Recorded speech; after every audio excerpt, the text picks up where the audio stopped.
Thanks, Craig. Thanks, Craig. This is unstable to me, but I think that I would actually do this for vacation. There's an Australian billionaire named Clive Palmer. We've probably talked about this guy before. He's extremely wealthy, as you can imagine, being a billionaire. I think he's a billionaire a few times over. His money's made in mining. It's a big thing in Australia. Yeah. But he has a few passion projects. One is that he's into the Titanic. And he plans to build the Titanic 2, a replica of the original Titanic that sank in 1912, with 2,200 people on board. Do you remember how many people survived the Titanic sinking? Kate Winslet. Okay. Yeah. You're warped by movies. What? Okay, 2,200 on board. Mm-hmm. 2,200 souls on board. Right. 700 survived. Dang. Very good. Am I on? How do you know so much about this? You suspiciously know too much about George it. Dunham. Well, he first launched plans for the Titanic 2 back in 2012, and then again in 2018, then the pandemic happened, and that put it off. But he says that he is going to do this, and he's not only got his own money, but he's also suing the Australian government for $200 billion. Billion. Oh. Suing them? Yeah. For what? He got crossways with him on COVID lockdown and vaccine mandates. Same materials. It's going to be made of the same materials and everything, same specs. And well, that's the thing. We make them differently now, don't we? Yeah. Did we? Hopefully, we learned something from the test run, right? I don't know. Would any luxury liner now have the same fate? Maybe what we learned from the original test run was don't put any ship in the iceberg waters. Right. Let's just say a little bit further south. Yeah. Warmer waters. The ship will be 833 feet long and 105 feet wide. It will be slightly wider than the original Titanic. Capacity will be 2,345 passengers. It will have 9 decks with 835 cabins, and almost half of those will be reserved for first-class passengers. Now, when you travel on the Titanic II, that's an awkward name to me. Titanic 2, I guess, would be easier to say. When you travel on Titanic 2, they encourage you to wear period garb. Stop it. What? What? I mean, dress up like it's 19, whatever it was, 19 or... Yeah. That would be kind of fun, wouldn't it? Everybody wearing top hats and monocles. No, all that looks uncomfortable. Oh. Give me a T-shirt and shorts. People had to smell horrible back then because everybody it looked like everything was made of wool. Like all the clothing looks real heavy. Yeah. When did deodorant start? A couple Thursdays ago, for me. Yeah, I wish we knew. Oh, it says here 1888 was the first modern commercial deodorant. That's when Speed Stick came out. By Menon. Now, you can have the authentic third-class passenger experience. They will have a third class in which you eat at a communal table with everyone else down in the bowels of the ship. Steerage. Yeah. You can do that if you want to. The Titanic, I don't know whether this guy has always been in love with it or whether he was inspired by Kate Winslet and Leo DiCaprio in 1997 when that movie came out. Not a bad movie. I enjoyed that movie. Yeah, good movie. I liked it. I was obsessed with the Titanic even as a kid. Oh, really? Yeah. I was too. I don't know why. There may have been an in search of on it. It seemed like half the things that I became obsessed with were things I saw on that creepy Leonard Nimoy show. There was that first Titanic movie too. I saw that as a kid, and it was very upsetting. Are you thinking of Poseidon Adventure? No. There was an old Titanic movie too that was made, I want to say in the 50s maybe. They plan to build this ship by the end of the year. Oh, they get the bids for it by the end of the year, and they're going to start work in the first quarter of 2025. And they think it'll be built in Europe because Clive Palmer doesn't believe that the Chinese standards are up to the task of building this. So they don't want to build it in China. China. Anyway. See, and then it goes on and talks about people going to visit the Titanic in that submersible. The Titan. Nope. Terrible story. Where those people died in a split second when the thing collapsed. That to me is the biggest. I still sweat when I think about that story. Mm-hmm.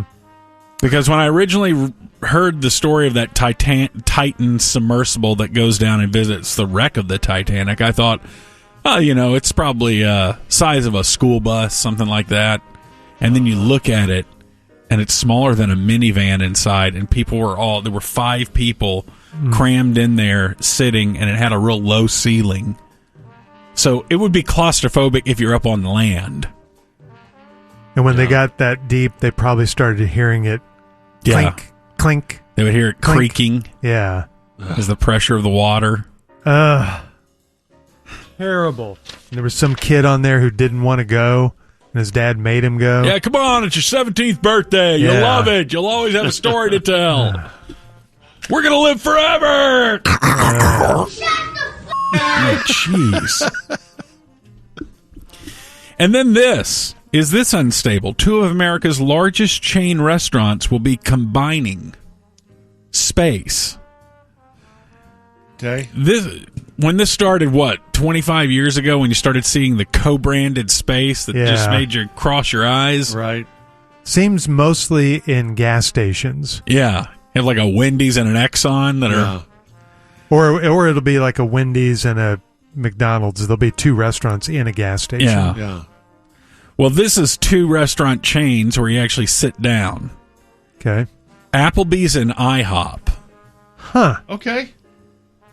What do you mean, okay? Because I think having a pancake option is pretty awesome.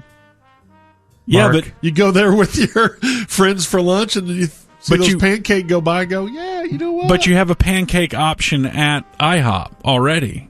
Yeah, I know, but you're going to Applebee's. You thought you were going to go and have lunch, but all of a sudden you're presented with, I could go pancake.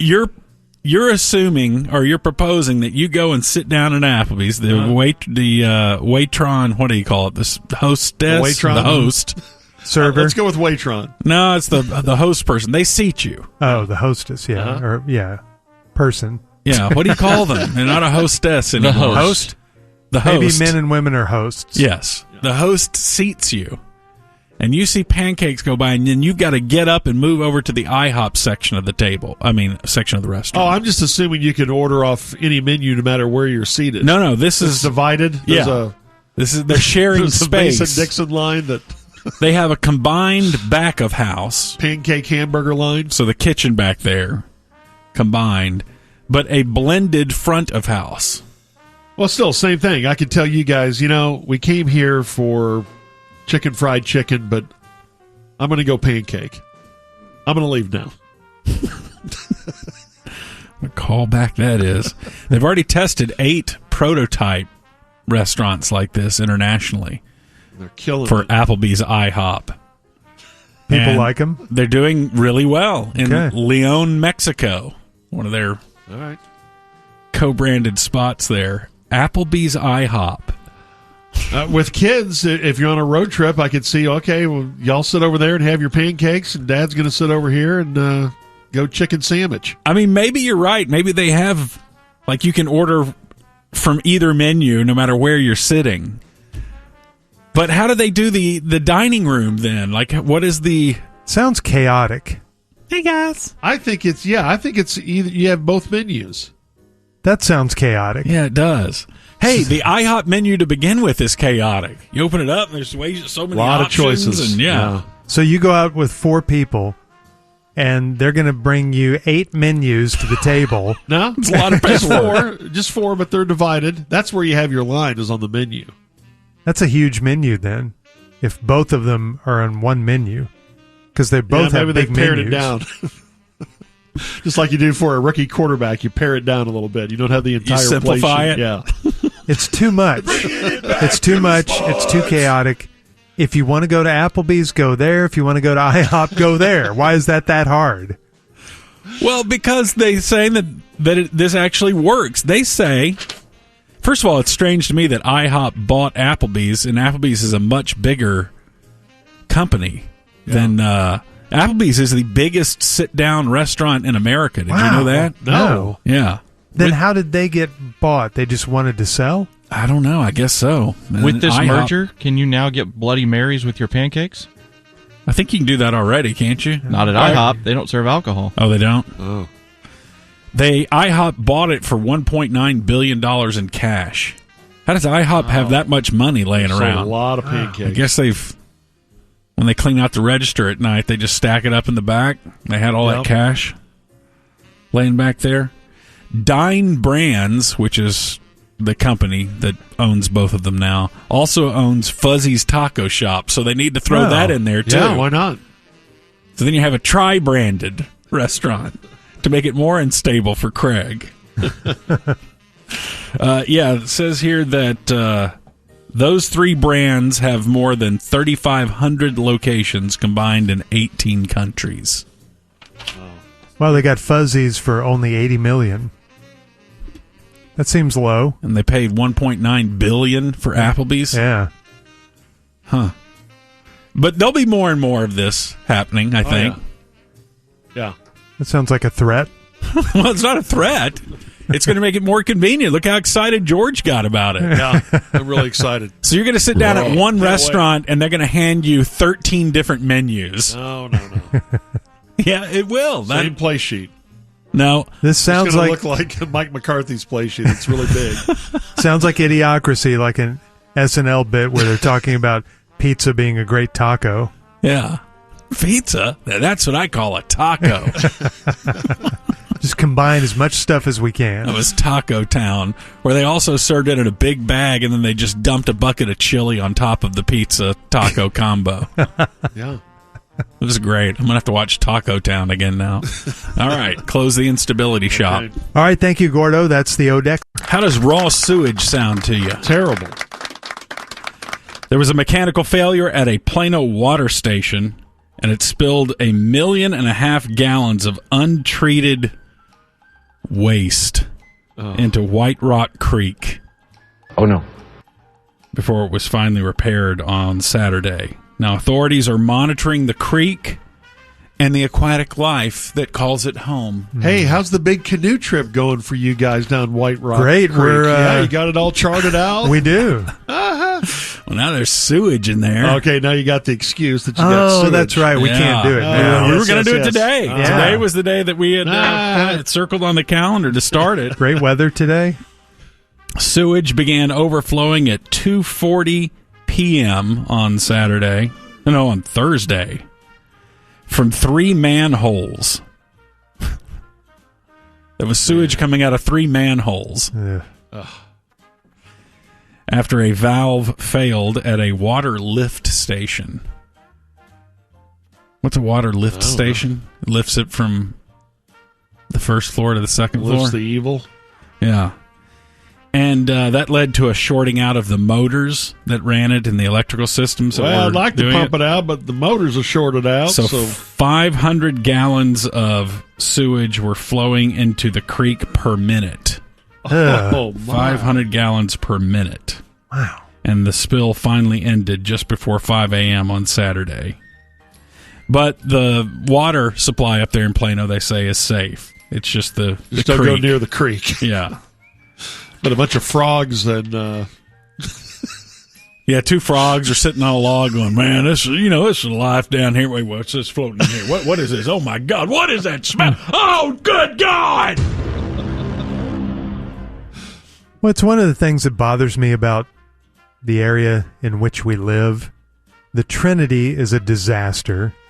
Sounds like White Rock Creek is a disaster. No. We just don't have very many streams or rivers or creeks that you can go and recreate at or on. And didn't Dwayne Caraway want to reroute the Trinity through downtown Dallas? Good idea.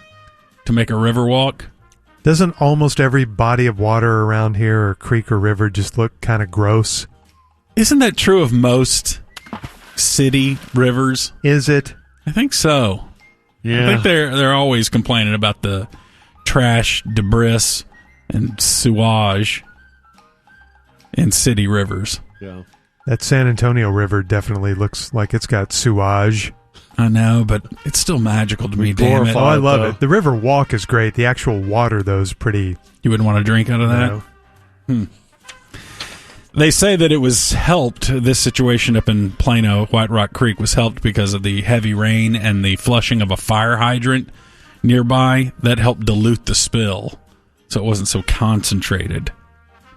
The Corinthian Sailing Club there on White Rock Lake, they moved their annual sailboat regatta from White Rock Lake to Lake Ray Hubbard because of this.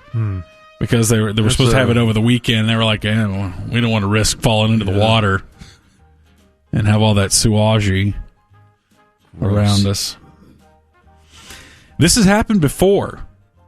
Kind of a similar situation. The city of Plano affecting White Rock Creek. It was in June of 2018. There was a ruptured wastewater pipe in Plano that spilled 1 million gallons of raw sewage into White Rock Creek. Damn. Can I issue a Craigatorial? Okay. Hit the patriotic music as he gets on his soapbox. Hey, Plano, get your act together. And we're back to the Okay, regular I guess music we're back. now. Yep. It's very well thought out and well reasoned. Thank you. Yeah, appreciate the research you did. This happened a lot around our country. Opinions, your way around research. As our pipes start to fail and our infrastructure starts to fade away. This is what you get with Biden's America. Yeah, this is what he wanted. Yeah. This is what Biden wanted to happen. He wanted a poop creek. Him and Kamala. Oh. What? You're fine. Okay. You're fine. Just steady. And Obama, too. Yeah. This is all He loves Obama's raw doing. sewage. Given the amount that he spews out of his mouth, folks, That's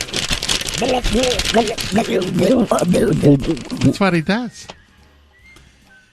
For about 5 hours on February 25th, electricity in most of Texas cost nothing. It was the most perfect day for wind and solar produced electricity. It set a record, as a matter of fact. Last night, though, the wind wasn't blowing. The most renewable energy produced. In nearly 3/4 of Texas electricity that day was from the renewable sources, from wind and solar. That's pretty cool, even though it's against America and we're supposed to hate it because it's too good for the environment. It set a record that pushed the... You're supposed to hate it because it's too good for the environment. Setting a record that pushed the real-time price of energy to $0 for 5 hours because nuclear and fossil fuel plants had to offer lower and lower prices to stay competitive. And it says to keep from making the costlier decision to shut their operations down. So there's some rule that they have to be Keep it going?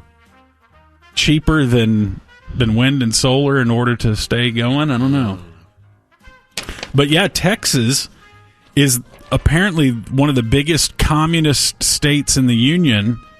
We topped California as the #1 state for utility-scale solar energy. Wait. I thought the governor wasn't going to let us turn into California. We've turned into know, California. Wow. What the hell's confusing. going on? You know how it works. Whatever argument gives you the feels at the moment, that's the one you well, make. that's the way I feel right now. But now we can also have that same feeling by just being able to hold up a number one that we're beating everybody else. So Okay. we're fine. So I know a lot of neighbors seem to be getting solar panels. Yeah. They still don't look that great to me. I don't think they're a great look either. They're not, but in 20 years, every roof will have I know. Yeah. If they're on the back of the house, that's one thing, but on Yeah. the front, it's a little junky looking, but Yeah. okay. I guess if it Eventually, saves it'll the be planet. an entire roof. I Yeah. bet. They're already making them. Yeah, I like think that. so. I want to say Tesla has one of those. The entire surface is actually. Yeah. That's what looks kind of junky is when they're fitted on top of a roof. Like if you made the roof out of the actual material, Yeah. it seamlessly integrates. Wind power still tops solar power in total capacity in the ERCOT grid, but its rise has slowed, and solar's making a strong approach. I think those solar panels are getting really, really cheap to make and to buy. And I think that's going to create a big boom in that industry where people are going to buy them because they're so cheap, and then they're going to realize this is kind of free energy, and if you're able to sell back to the grid, you could actually make money off Right. of it. My nephew Bucci sells solar panels. Oh, does he? Yeah. He's a Called communist? Booch. Yeah. I don't Wow. know if he's a communist, but he sells solar panels. What an interesting life. A champion swimmer Yeah. and sells solar panels. Yeah. He could tell you some great swimming stories as he sells you solar panels. Well, I hate communists. He's not a But communist. Russia is our friend.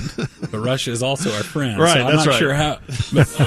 But I'm against them in the war in Ukraine. But I don't know. Anyway, speaking of the sun, be careful with this total eclipse of the heart that happens Sunshine. in April. Make sure you get real solar protecting glasses to watch Not the the eclipse. ones that Now, Craig got. when it's total eclipse, you're fine looking up there because it's a total eclipse. Mm-hmm. But as it's approaching the total eclipse, you need those safety glasses. And Craig went to a toy store and got his Paw Patrol glasses. Might want to get those checked out, make sure that they're legit. Yeah, I will. But there was a woman in the 2017 solar eclipse.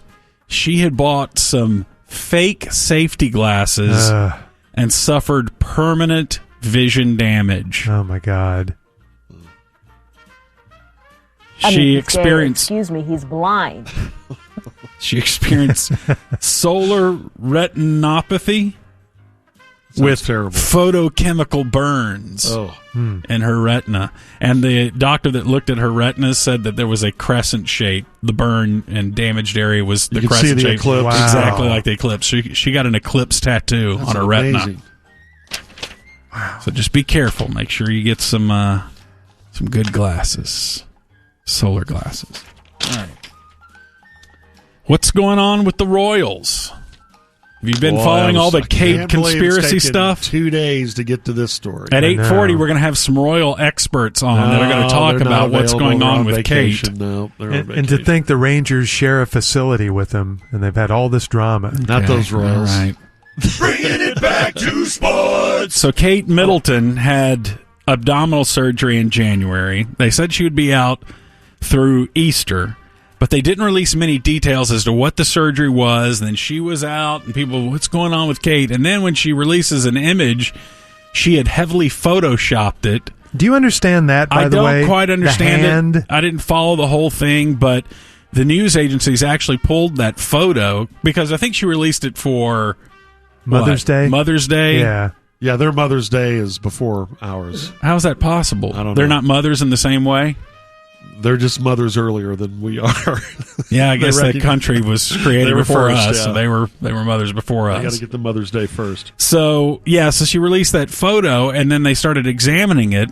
After all these news agencies ran the photo that she released, people started noticing all these discrepancies in it and found that it had been digitally manipulated, and so all the news agencies pulled the photo, saying, they have a policy against that. Yeah. Boomers.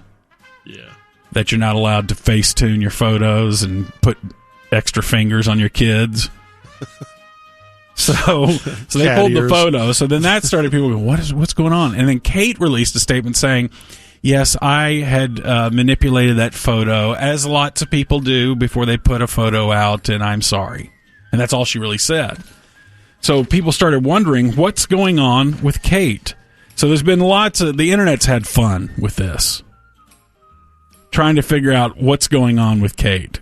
Some people say she got a Brazilian butt lift. Some people theorize that she got horrible bangs and is hiding until they grow out again. That she made that mistake that so many women make. The answer should always be no. Whenever your wife asks, should I get bangs? The answer is always no. Mm-hmm. It should always be no. Aren't bangs a bad thing for men and women? How many men do you know have bangs? I know it's a bad thing for cattle.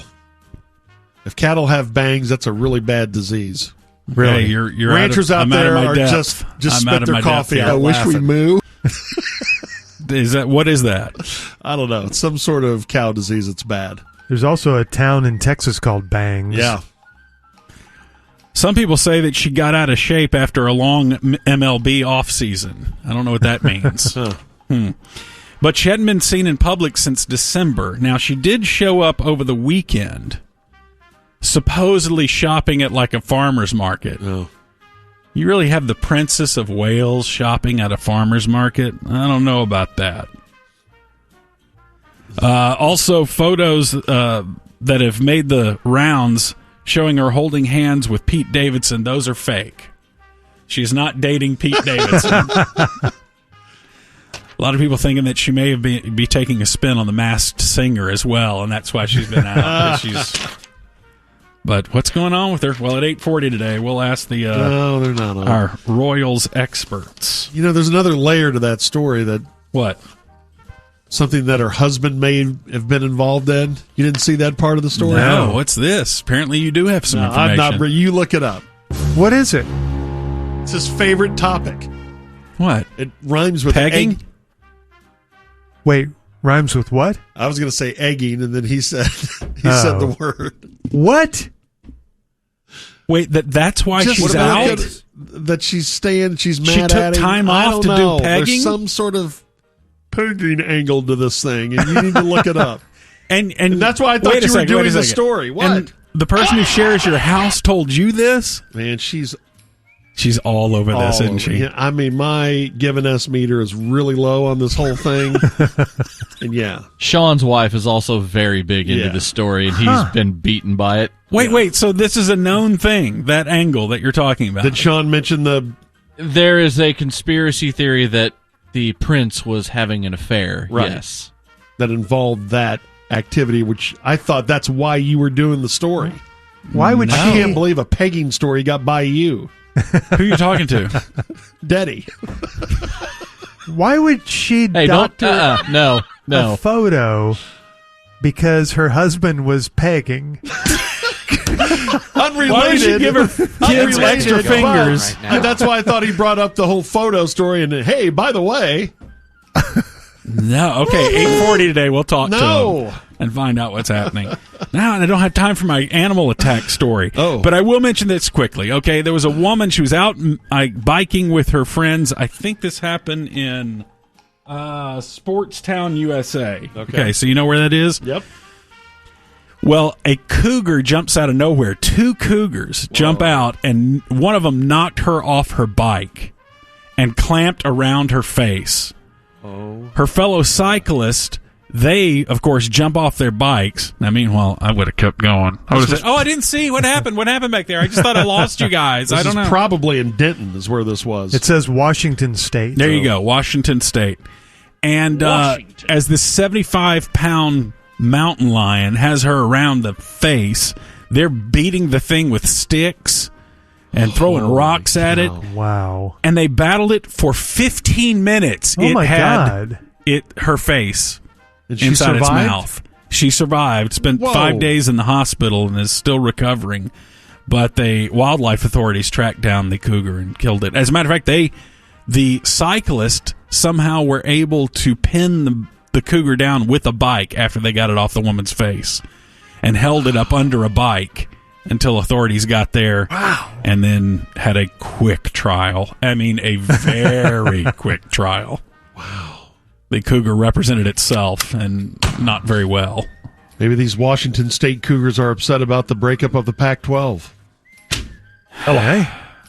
That's not bad. We are a sports That's really station. not bad. We are a sports station. Bringing it back to Ursula Andress is 88. She was one of the original Bond girls. Dr. No. Ruth Pointer of the Pointer Sisters is 78.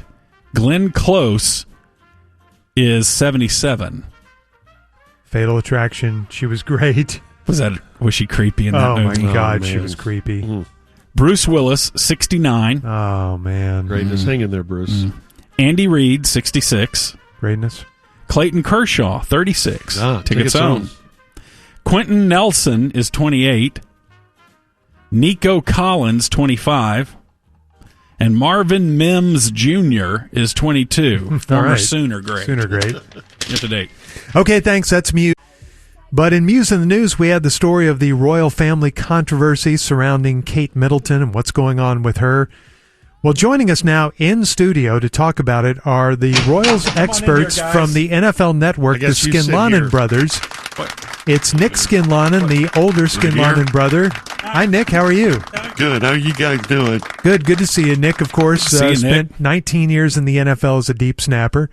And his Thank younger you. brother, Rick Skinlonnin. Hi, Rick. Hi, Greg. Get How are closer you? A little closer to the microphone. mic. Oh, I'm sorry. Okay. Rick spent 18 years in the NFL as Yeah. a punter, holder, and occasional Kicker. return man. You know, we've each won 15 Super Bowls. Nick's won 16. Yes.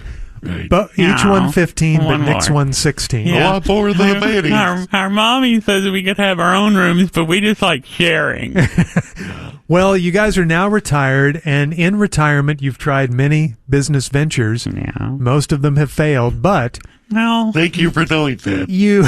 you have carved out a little place in the world as experts on the royal family, and I understand you're doing another Yes. show on the royal family soon. Well, we've got a lot of news on the Royals this last week. Very upsetting news. And yeah. tonight, actually tomorrow morning at 12:28, we have a program on the NFL Network. We're working on the title.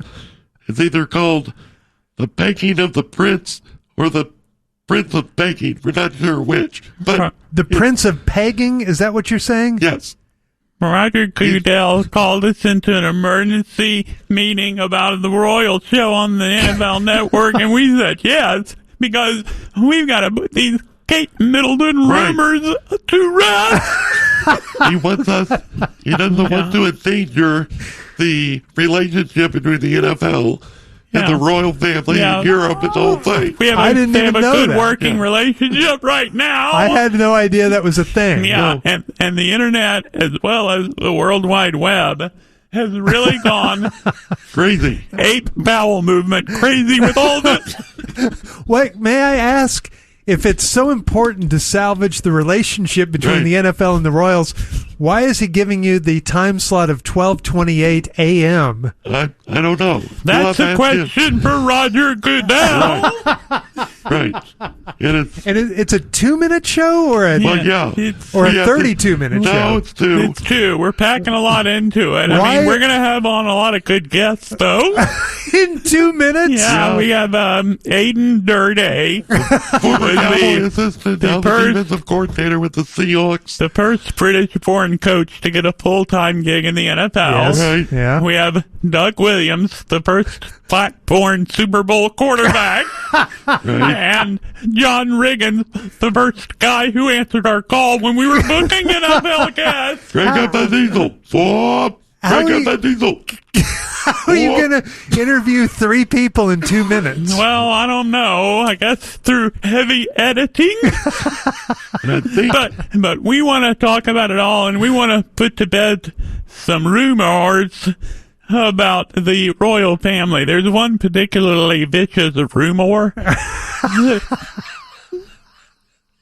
keep going. that is going around It's very upsetting. This whole thing is upsetting. about Prince William Yes. damaging some cars and a few homes. And I just want to put that rumor to bed. Prince William has never engaged in or been involved in egging of any kind. My brother, No. My brother's been naked. I think the rumor is that he was involved in pegging, What? and that Kate What Middleton is was that? staying away from him. Not that he's been throwing eggs at homes or cars. Well, I've never heard of that other thing. But We don't know what that other thing I is. just assume it was somebody misspoke. I don't know. There's rumors of Kate's health, and that's very upsetting to us. Barry, And now that she's dating Pete Davidson, what's going on there? she's not dating Pete Davidson. Oh. And you know, Kate had surgery in the early Surgery? Yes, in the early part of the year, and or maybe it was late last year, and the palace didn't give many details other than that Kate's surgery was Successful. It's surgery. was of an abdominal nature. So are you? And to all the people who were Are you guys- speculating as to whether With our her manager. surgery, it's none of our business, okay? I mean, we've heard female genital mutilation. We've heard Brazilian butt lift. What is going on? We heard royal colostomy bag. Nothing. Come on, people. It's none of our business if Kate had surgery to tuck her hemorrhoids back up into her. Right. But as Royals experts, do you guys at least know that she's fine? We think so. Yeah, But our sources say that they think so. They think she's fine. So that's good enough for us. We Yeah. need to stop this madness. I'm sorry. It's very upsetting. Oh yeah, I The whole know. It's thing. very We emotional, Morris. appreciate you guys talking about this. And we have heard those rumors that William is having an affair on Kate, and let's hope not, because she seems so nice. It's the best woman you could ever marry. And she delivered him 3 heirs through her body. And she is just the best thing for the royal family. And we've always heard that about William, too. We can't believe that he would do something Yeah, we've like always that. heard he's so nice. Right. And to hear that he may be pegging cars and houses. No. That sounds terrible. I mean, it's making my head spin. Settle down. I know these rumors have got you guys out of sorts, but They at least, really has, Greg. at least Thank you for Roger knowing Goodell is giving you the chance to Clear put it these up. to rest. Yeah. You mind if we plug the time of the show one more time? Yeah, go right ahead. All right. 12:28 Central Time, and then again at 1:28, 2:28, or 2-minute vignettes. And Yeah. that's AM, not PM. Right. Yeah. AM, and that's tomorrow morning early. Tomorrow morning early. NFL We're Network. sandwiched between Super Bowl highlights and free agent frenzy. Thanks, Greg. Okay, thank you guys. Good luck with the show. See you, Skinlonnin. There they go. Never talk to us. There go the Skinlonnin Brothers. Thanks, Craig. That was a little express yourself. Okay. All right. It's got a good bass line, right? Yeah. Voice just kind of drives me crazy a little bit. Anyway. But welcome to town. Yes, welcome to town, Madonna. He wants you to know that he's not dead yet. Richard Simmons, Oh, okay. the old fitness guru that I remember when I was a kid. I remember him being on the TV. So he's been around a long time. Yeah. You know where he grew up? No. New Orleans. Huh. Didn't know that. But yes, so he tweeted something out and also posted it on Facebook. And it started with the line, "Please don't be sad. I am dying." And then it goes on to say, "Oh, I can see your faces now. The truth is, we are all dying. Every day we live, we're getting closer to our death. Why am I telling you this? Because I want you to enjoy life to the fullest every single day. Get up in the morning, look at the sky, Frito, count your blessings, and enjoy. There's something else very important that you must do. Tell the ones that you love them. Hug those people and children who you really care for. A big hug goes a long way." And then he went on to plug a song by Tim McGraw, "Live Like You Were Dying." It's a great song. So he posted that, and I guess, as is typical of our world now, everyone just read the first line and then went to give their reaction. Thought you were already dead, dude. Well, no. Oh. It was people thinking that he was announcing that he was dying. It is shocking how most of us don't read. Just give me the too long, didn't read. Just give me the thumbnail sketch. You're like, it's only 5 sentences. Yeah, well, give me 1 sentence. World moves fast, man. What was the bizarre story about him a few years ago? The rumor was that he was being held hostage by a caretaker. Yeah. Yes. And he had to come out and say that that wasn't true. Okay.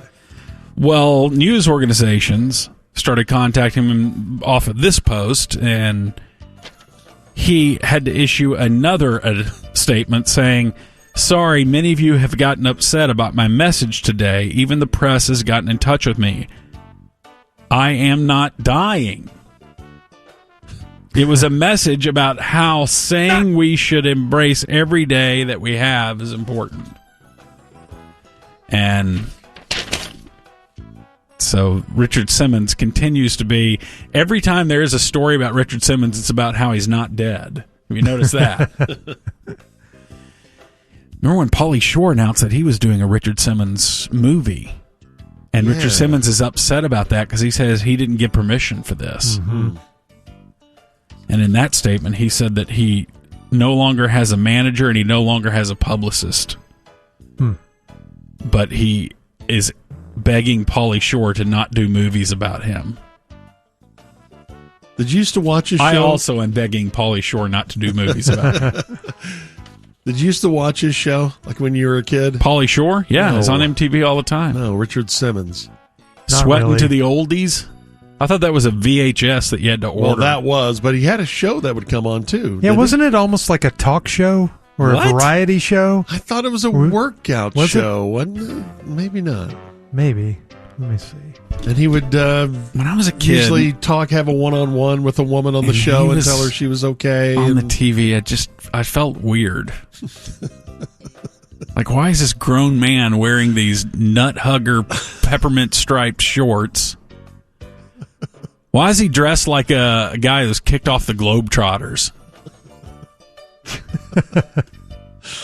And he had that crazy Larry from the Three Frizz hair, Stooges yeah. hair. Yeah. And he, for a fitness guy, he never looked very toned Right. to me. No, I guess not, but And they would just show that one picture, because his story, every he lost a fitness lot of weight person to has get to to have that a point, right? has to have a Yeah. hero story, right? A redemption story. And he was supposedly really big before, but I swear they only had one picture of him being heavy, and it was when he was a twin riding undersized motorbikes. that wasn't him. The only thing I can find about the Richard Simmons show, it was first on radio, and he focused on personal health, fitness, exercise, and healthy cooking, and then he took it to TV. But it just sounds like it was the same kind of show. I don't know if it was variety. Did he do some singing and dancing? Did he just work out? I don't know. Did he IMDb cook? says it was a TV show from 80 to 84. It was a talk show that with a focus on personal health and fitness. Okay. Gosh. Bet you that's a beating to watch. He seemed really sweet. He was helping people. You remember when he would go on Letterman's old show? Yeah. Yeah. Okay. It was so uncomfortable because Letterman always seemed to be wanting him to acknowledge end.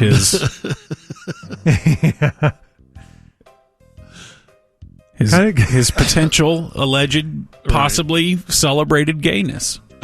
Are you? But Richard would gay? just ignore him. Kind of like a couple guests that we have on from time to time. But Richard would also seem to flirt with Dave Letterman too. It's very confusing dynamic. What do you think between his them. celebrity net worth is? Oh Gosh. $100,000, $600,000. whatever equity he has in his townhome.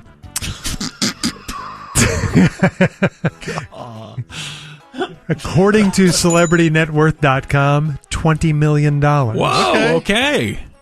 So take it back. All right. Also, this guy actually did die. Shagigi Negishi dies at the age of 100. He was one of the guys who invented the karaoke machine. Wow. Whoa. In 1967, he came out with the Sparko box. And that's one of the inventions, of course, that sparked the craze in Japan that's still going on, karaoke bars. That's huge in Japan. Yeah. Now, there's no one guy credited with the invention of it because several guys kind of invented it around the same time, independently. And he's one of them, but died at the age of 100. Look how old technology that Sparko box looks. You ever been karaokeing in Japan? No. They did that in Lost in Translation. Yep. Good movie or creepy movie? Great movie. She couldn't consent to that relationship because he was so much older, by the way. So, just want to go ahead and ruin your favorite movie. And speaking of music, I had so many people email me the clip that we're about to listen to. Music. I'm not a regular viewer of American Idol. George, you used to be. I used to be, and we played that clip a couple of weeks ago because there was a kid on there who made it to Hollywood, and he played with our band at a party one night. Real nice kid from Nashville. Well, this is a clip of someone else who is somewhat local because he's from Ennis, Texas. Okay. His name is Reagan Mills.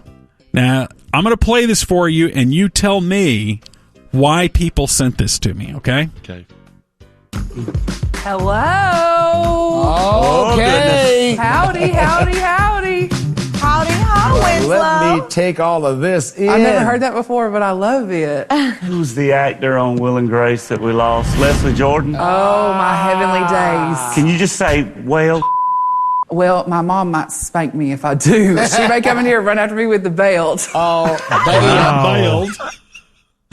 The generic youth minister. Obviously, everyone thought this guy sounded like the generic youth minister. Yeah. And as his story unfolds a little bit, you'll see it's a lot closer to the generic youth minister than you initially think. Love it. What else was his famous statements during COVID? What are y'all doing? Screwing? Mama's coming in with the belt. She got a switch. She's going to hit you. So LaDonna is his mom, and she's waiting outside for this. And that's Katy Perry doing a Southern accent. And I guess this Luke Bryan is also trying to do a Southern accent. I guess he has one. Oh, that's his real voice? Okay. who you are, where you from. My name is Reagan Mills. I'm from Ennis, Texas. I'm 24 years old, and I'm just glad to be here. Can I get a full? Look at that. Wow. And he's dressed like I don't know what you'd call this dress that he's in. It's not a dress. He's wearing pants, but they're tight. He's wearing kind of high-heeled boots and a real smart, glittery jacket. Nice. She's beauty and she's grace. She's Miss United That's Katy Perry. States. That's beautiful. Wow. You're doing really good right now. Well, see, right now we want to vote for you. So tell us your story. Well, I just figured if I was going to be a star, I might as well come on American Idol and shine. Preacher's kid. So. There we go. He's a preacher's kid. Wow.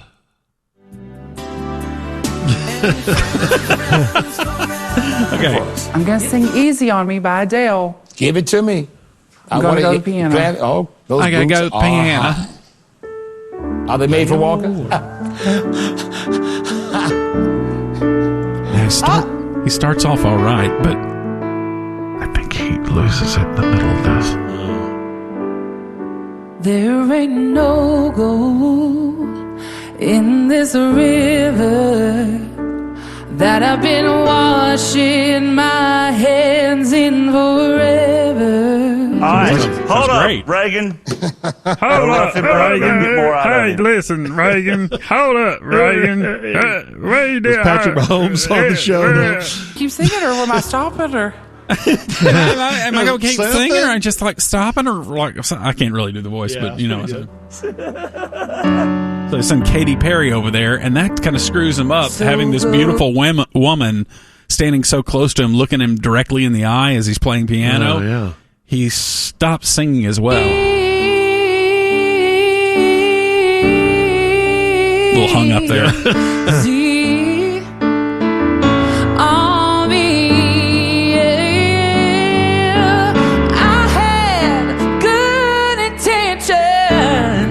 Gene is open to throw a little bit more. There's hope, but I know right now it probably doesn't even show.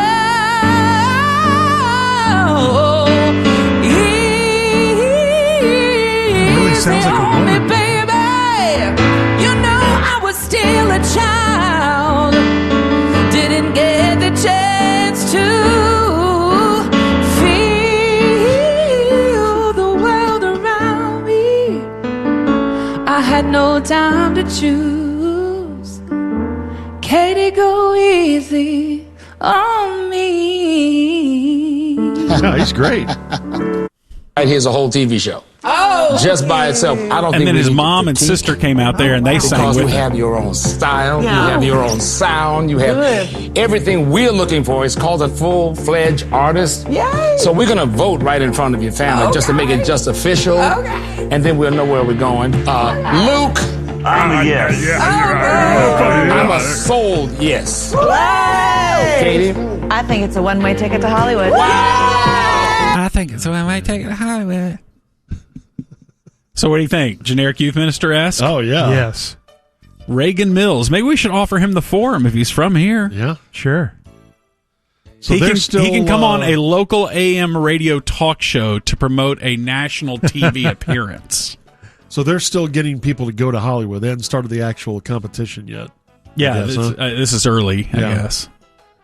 Early in it. But All you right. got to see him. Let's go, Reagan. Yeah, go ahead. Reagan Mills. Yeah. He's our P1 of the week. The end. All right, Gordo, thank you. That's the corner. Get the Steak Podcast at patreon.com/sportsgreek. But right now, let's throw up the signal.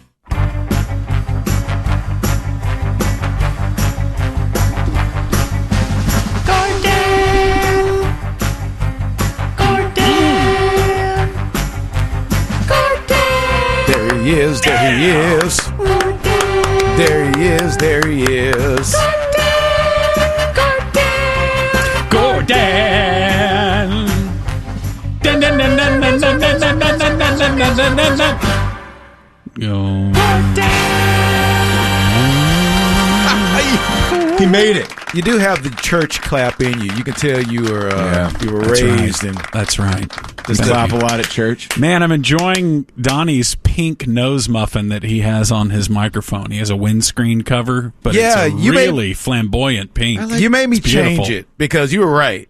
I can't remember when I changed out the last nose muffin I had. Yeah. And it's been a long time, so I bought new ones, but I just bought different colors. Yeah, they're like 3 cents each. They're so A cheap. little more than that. Really? Where are they I at? go designer. Did you get them on Amazon? Nose muffins. Yeah. I don't think that's what they're called. Let me see. And it's smart because that way you're not destroying the microphone by spraying, Lysol into it to disinfect it from the previous broadcaster, which would have been Craig. So Right. you're putting a windscreen over it. But yeah, if you're using the same windscreen for 5 years in a row, it's just collecting But it's nothing mine. but gross. My it's gross. collecting your own grossness. But don't you feel way better in your gross than anyone else's gross? That's yes, true. Yes, but you wouldn't want to collect makes your own sense. filth. Would you We do it every day. Would you get in somebody else's bath after they'd bathed and gotten out of it? Would you Man, get into they their used bath? to do that into last century. That seems so. I would the think into worst the filth. Especially if you 50s had and like 60s. a tub, like if you Yes. not the bathtub in the home, but like the know what I'm wash talking tub. about. Right. It's called Yeah, the wash yeah. tub, Donnie. Thank you. That's what they I used to meant wash the little in. silver one. I don't Yes. think I could do that. A wash But then tub. there's no choice because you're not going to dump the water out and then fill it back Right. up and take a bath. You just go. The Kids, whole go. family. Yeah, Little House everyone. in the Prairie days, the whole family would Same water. take Yeah, a that's bath true. in the same wash tub. Then if But you could had- you do it now? Kids of similar age, you may have them take a bath together. Well, yes, that happens, of course. But No, I probably couldn't do that now. Not even with the missus. Like, yeah, no. could you sleep in someone else's sheets if they hadn't washed them? Man, it's And I pretty know, gross. and I know they haven't. Right. They're like, hey, man. Yeah, I probably could. Yeah. I think because George I- and Craig used to tell the story of one of their college roommates that would sleep in the same sheets. He never washed the sheets. And it was like the friggin' Shroud of Turin. I mean, you could see the outline of his body. Oh, my and God. the oils. Just that had- sweat, yeah. Yes. All the dead skin that Like- would be on that. But we Someone were- had died in the sheets and Just had think about your liquefied. college days. You weren't just going and washing sheets all the time. You didn't care. No. Now, the older you get, the more you do care and think about stuff like that. But as a kid, I bet you people still are not washing their sheets often enough. You guys don't do like once a week? I think that should be minimum. I would think so. I would think that would be minimum. Man. You wash them every week?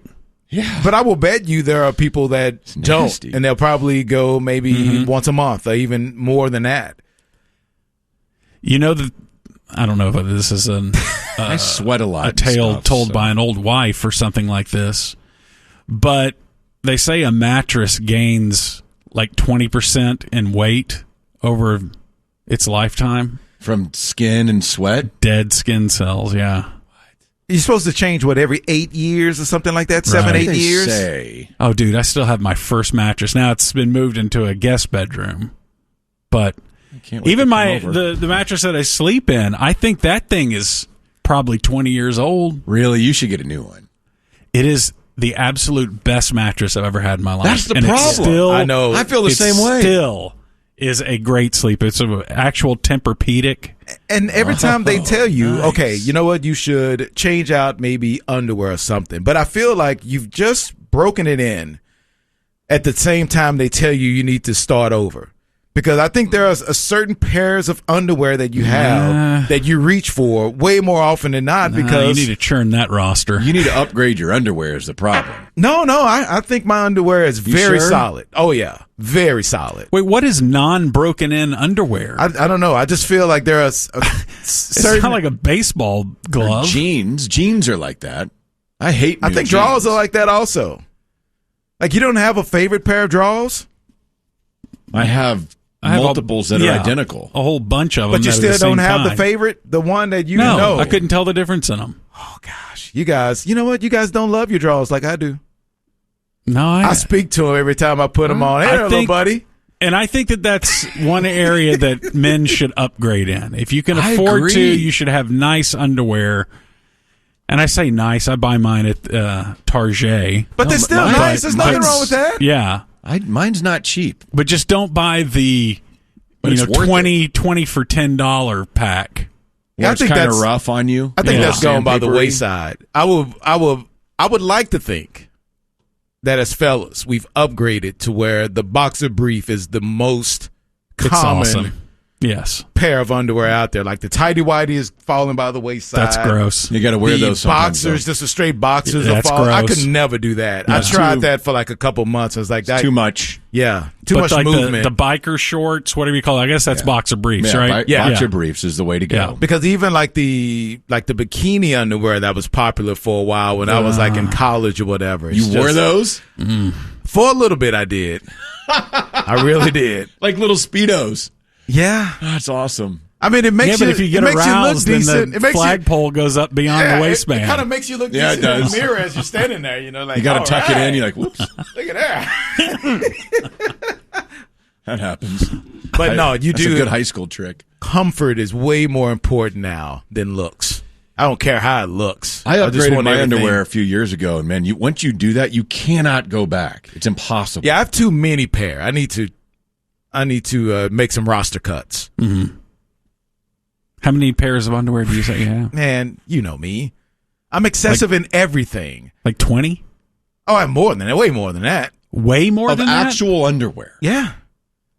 I need to make roster cuts. Like 40? It's like when you expand the roster in baseball. Count them? I am in shock. Will you count them? Count my draws. Yeah. I will. I'll count them tonight. There's no way that you have more than 20. I promise you I do. Wait, okay, so are we... That's a promise. You're talking about like workout underwear and all that. No, I'm talking draws, yeah.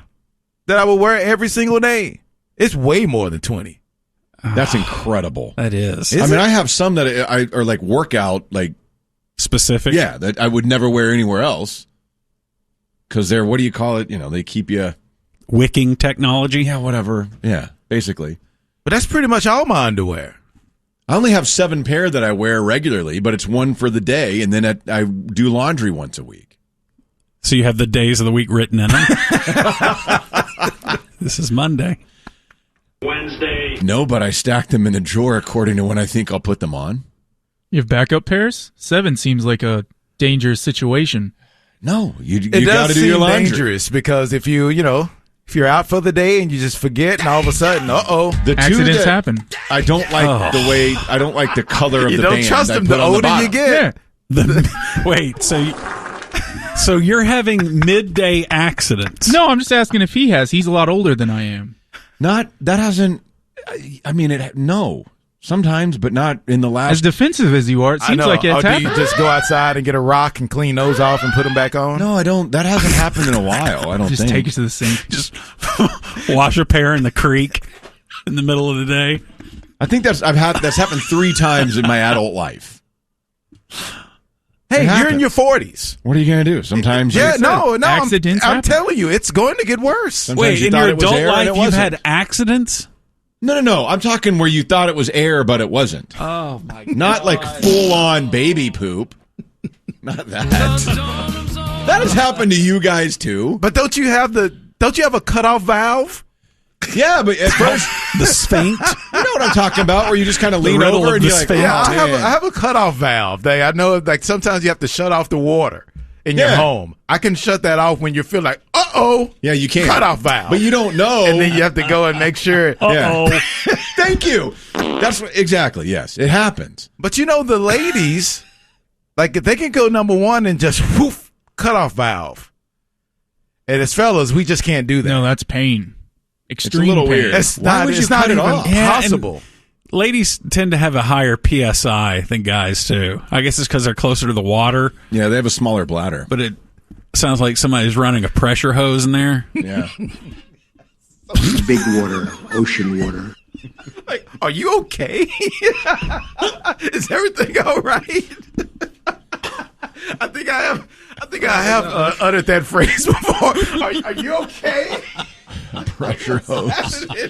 Like, God, go out in the driveway. We got some stains. Right. Jeez. If you want to, clean out the concrete, just let me know. It is powerful. Why is that? Is the opening just bigger? More water comes out? I don't know. The opening's bigger. I don't think you know how women work.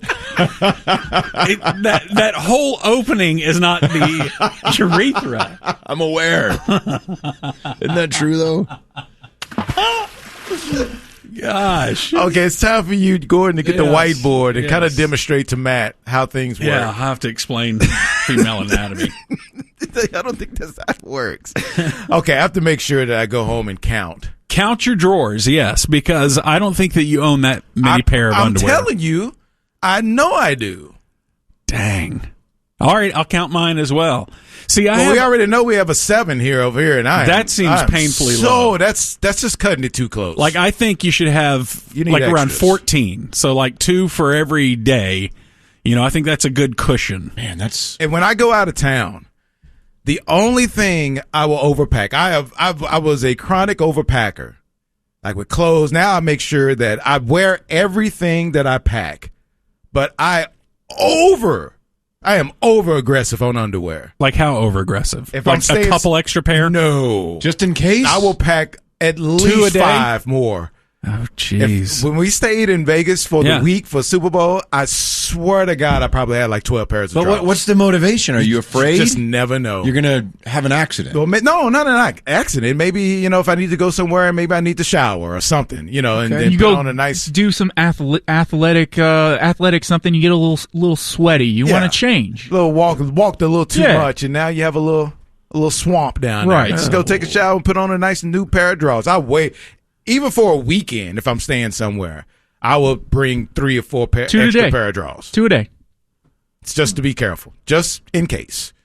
Always. Well, you need to give Matt some of yours so you both are at a proper That's number. probably the one thing I know I wouldn't do. Put on someone else's drawers. Even if it was clean. No. Like I'm fresh out of the laundry. Hey, man, try these. Nuh-uh. Really? You ever had the Get panic everything. situation where you were out of drawers and you had to dip into the ladies?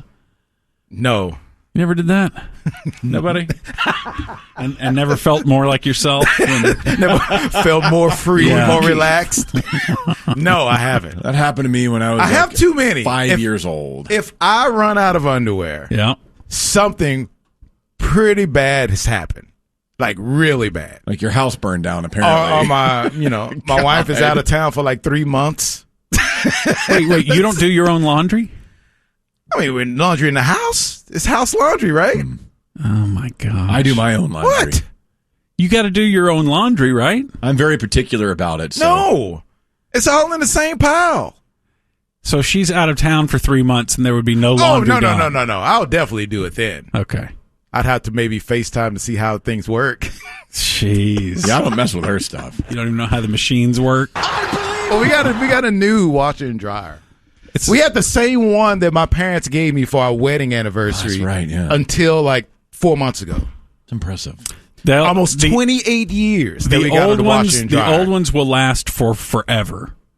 Like the ones that I like, especially top loaders. Yep. They'll last for forever because that was before they put motherboards in those things, and it was just a mechanical device. We got 28 years out of that thing, and now she got a new one, and and that will last you probably about 5 years. She's pushing boop, boop, boop, boop, boop, boop. I don't know what that means, so I need a tutorial on how it works. Like, I don't want to have to download an app to work the machine that's right in front of me. I just want the buttons to press. Throw it all in there and hit cold, and you're good.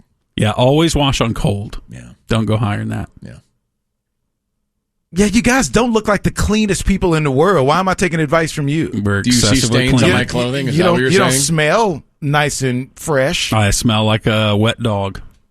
so all times. Maybe you don't need to wash and cold. I think I smell all right. maybe you need to heat some of that up. I know that y'all have been talking behind our back saying that we smell like wet dogs. Isn't that a stereotype of white people? That they smell like puppies or something like that? No, it's wet puppies. Wet puppies. Yeah. There you go. I knew it was something like that. Hit the signal. Not just puppies. Some puppies smell great. Oh my gosh. Yeah, everybody, Gordon!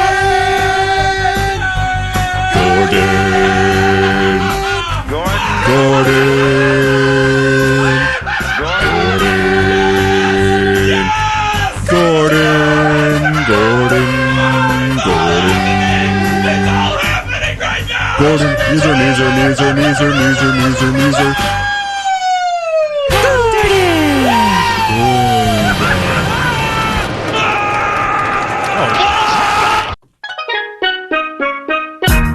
I don't know what you've heard about G, but he's with the sweet spot 1 to 3. You love some red dirt and some Jordan Speed.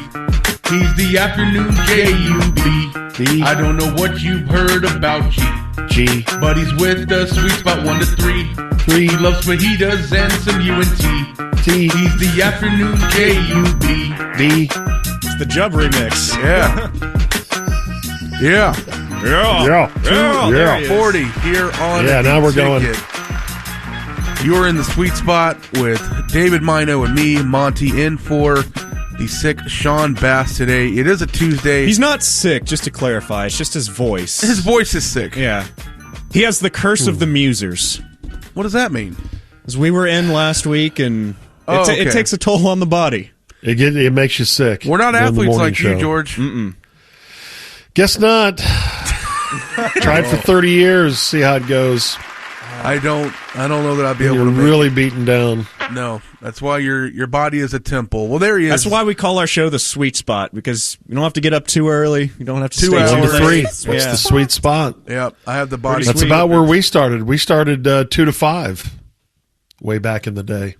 And then they were like, "Oh, you guys want to go do mornings?" And you like, "Yeah, we'd love to." You grit your teeth and smile. Sure, it'd be great. Sure, we'll do that for a few months. I'd love to do that. Oh, Gordon's coming. Okay, great.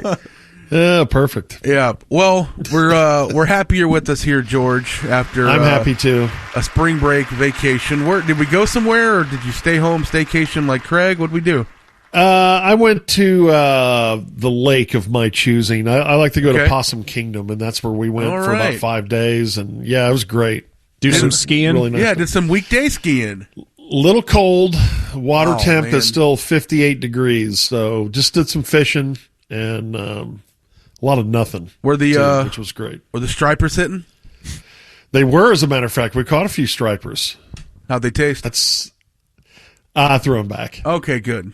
I rarely clean them and eat them. Yeah. He's just saying things that he sees on his group chat with his family members that go Oh, outside. I heard about that. That your family outdoors. just wants to talk about fishing and I don't know what, recharging batteries. What else were they talking about? Just trolling motors and and I need to get on that group. I would love that. And yeah, it's just stink bait versus bottom feeders and I don't know, dude. I'm like, get me a Snoopy pole, get me a bobber.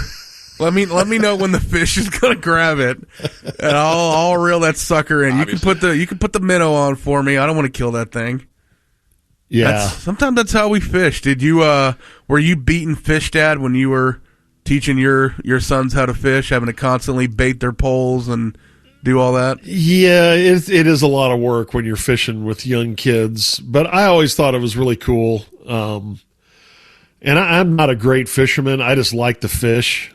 There's a lot of times, like several days last week, I went out and still got skunked. Didn't catch a thing. Go away, baiting. What's your biggest pull? Is that I sounded like a fishing idiot there. What's your biggest one? It went about 5 feet across the room. I've caught I've caught bass in excess of 5 pounds, probably a 6-pounder. Yeah. Okay. I haven't caught a huge striper. I've caught striper, but I haven't, caught you hear about guys catching 15, 20-pound striper. I've never caught one of those. I'd love to. What about, are you an ocean fisherman? No. It's As much as I love the intimidating, water, it is. It's very intimidating. I wouldn't, and I've done a little bit of it, but to me that would be bay fishing, or just barely off the coast. Yeah. I don't want to go like where you can't see land. No, thank you. Absolutely. I'd be afraid I'd get seasick. And they have Yes. reels on their poles that are like the size of a WNBA basketball. Like I'm not messing with all that. And it's like a 2-hour fight with this tuna to bring it in. That's way too much. I want a little piggy perch.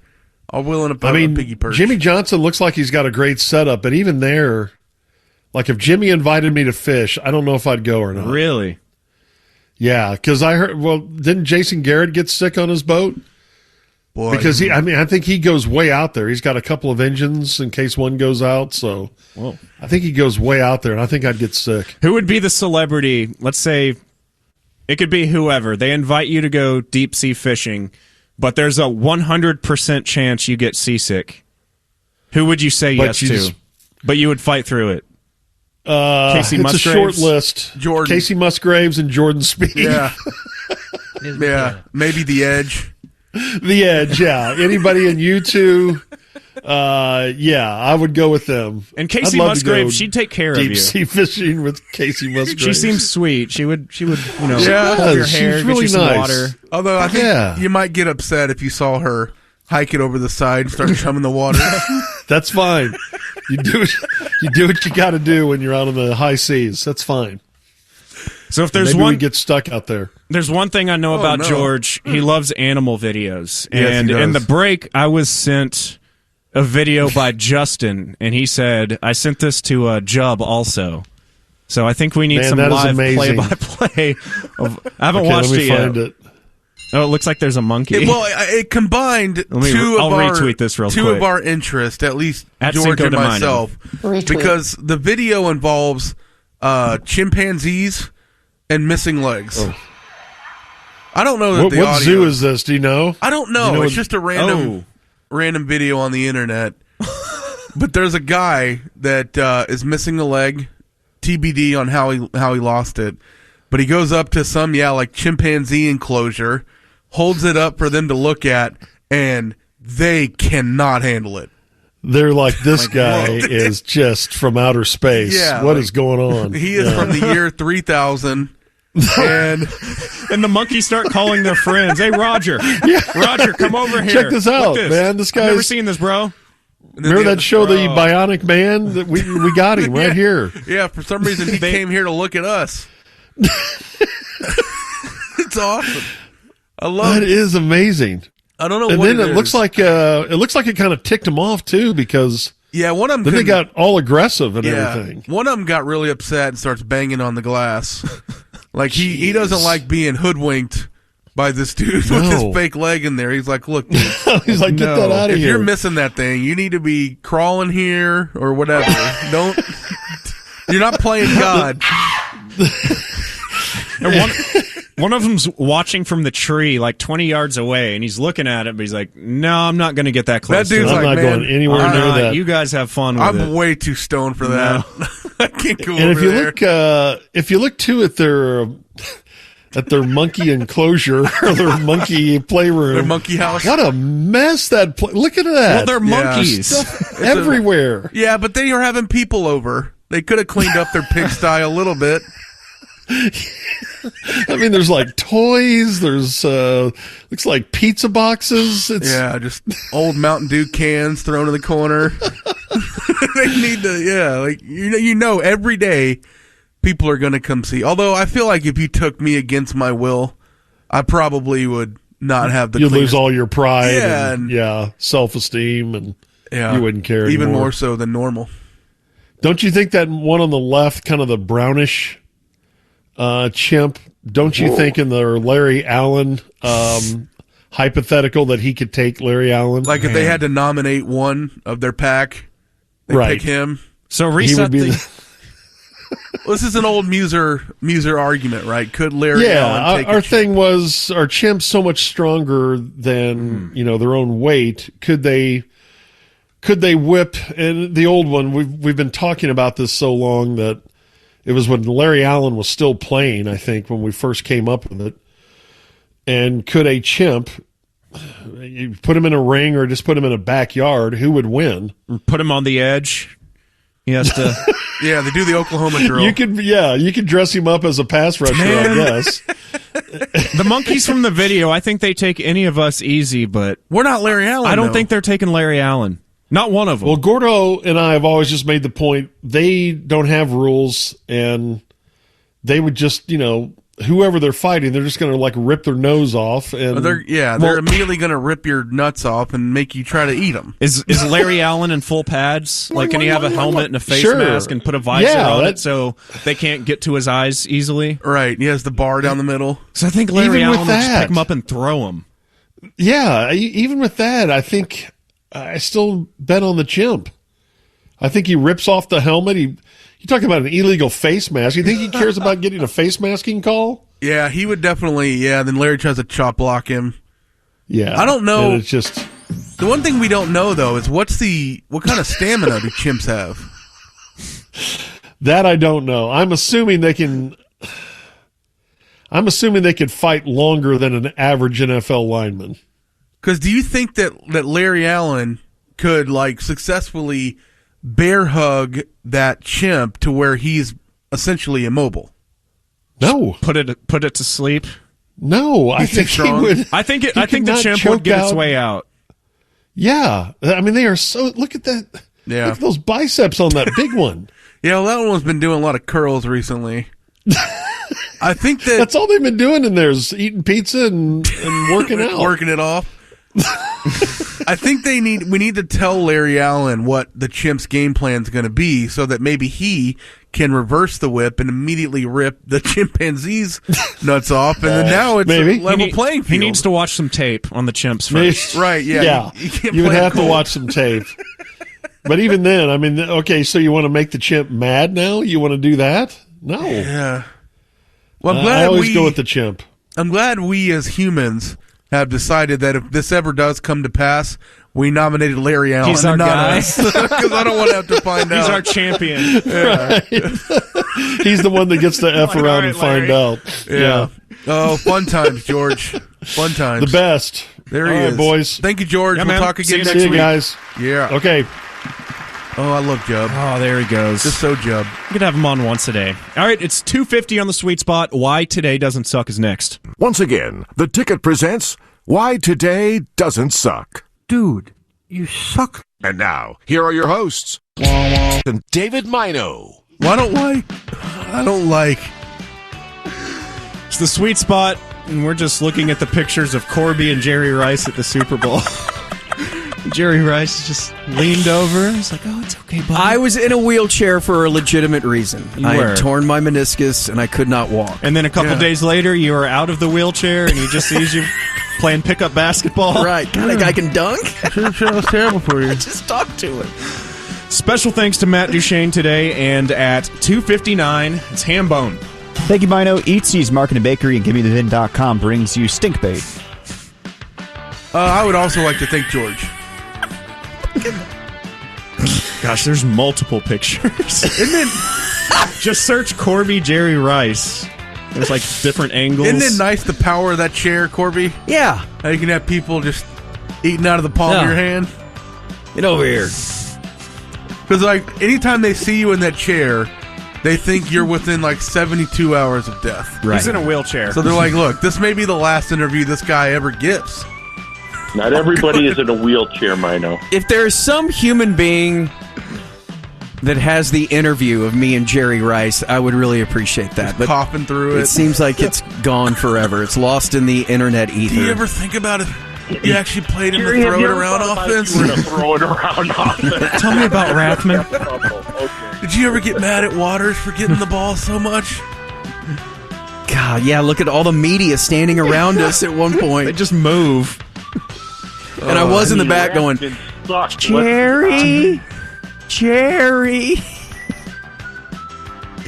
That's awesome.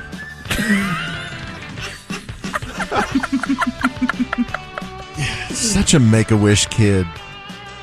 Yeah. I do look like a little boy. You do. Mr. Rice!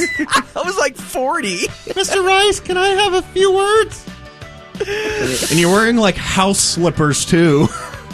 No, Mino. I'm wearing these. Oh my God, the same shoes?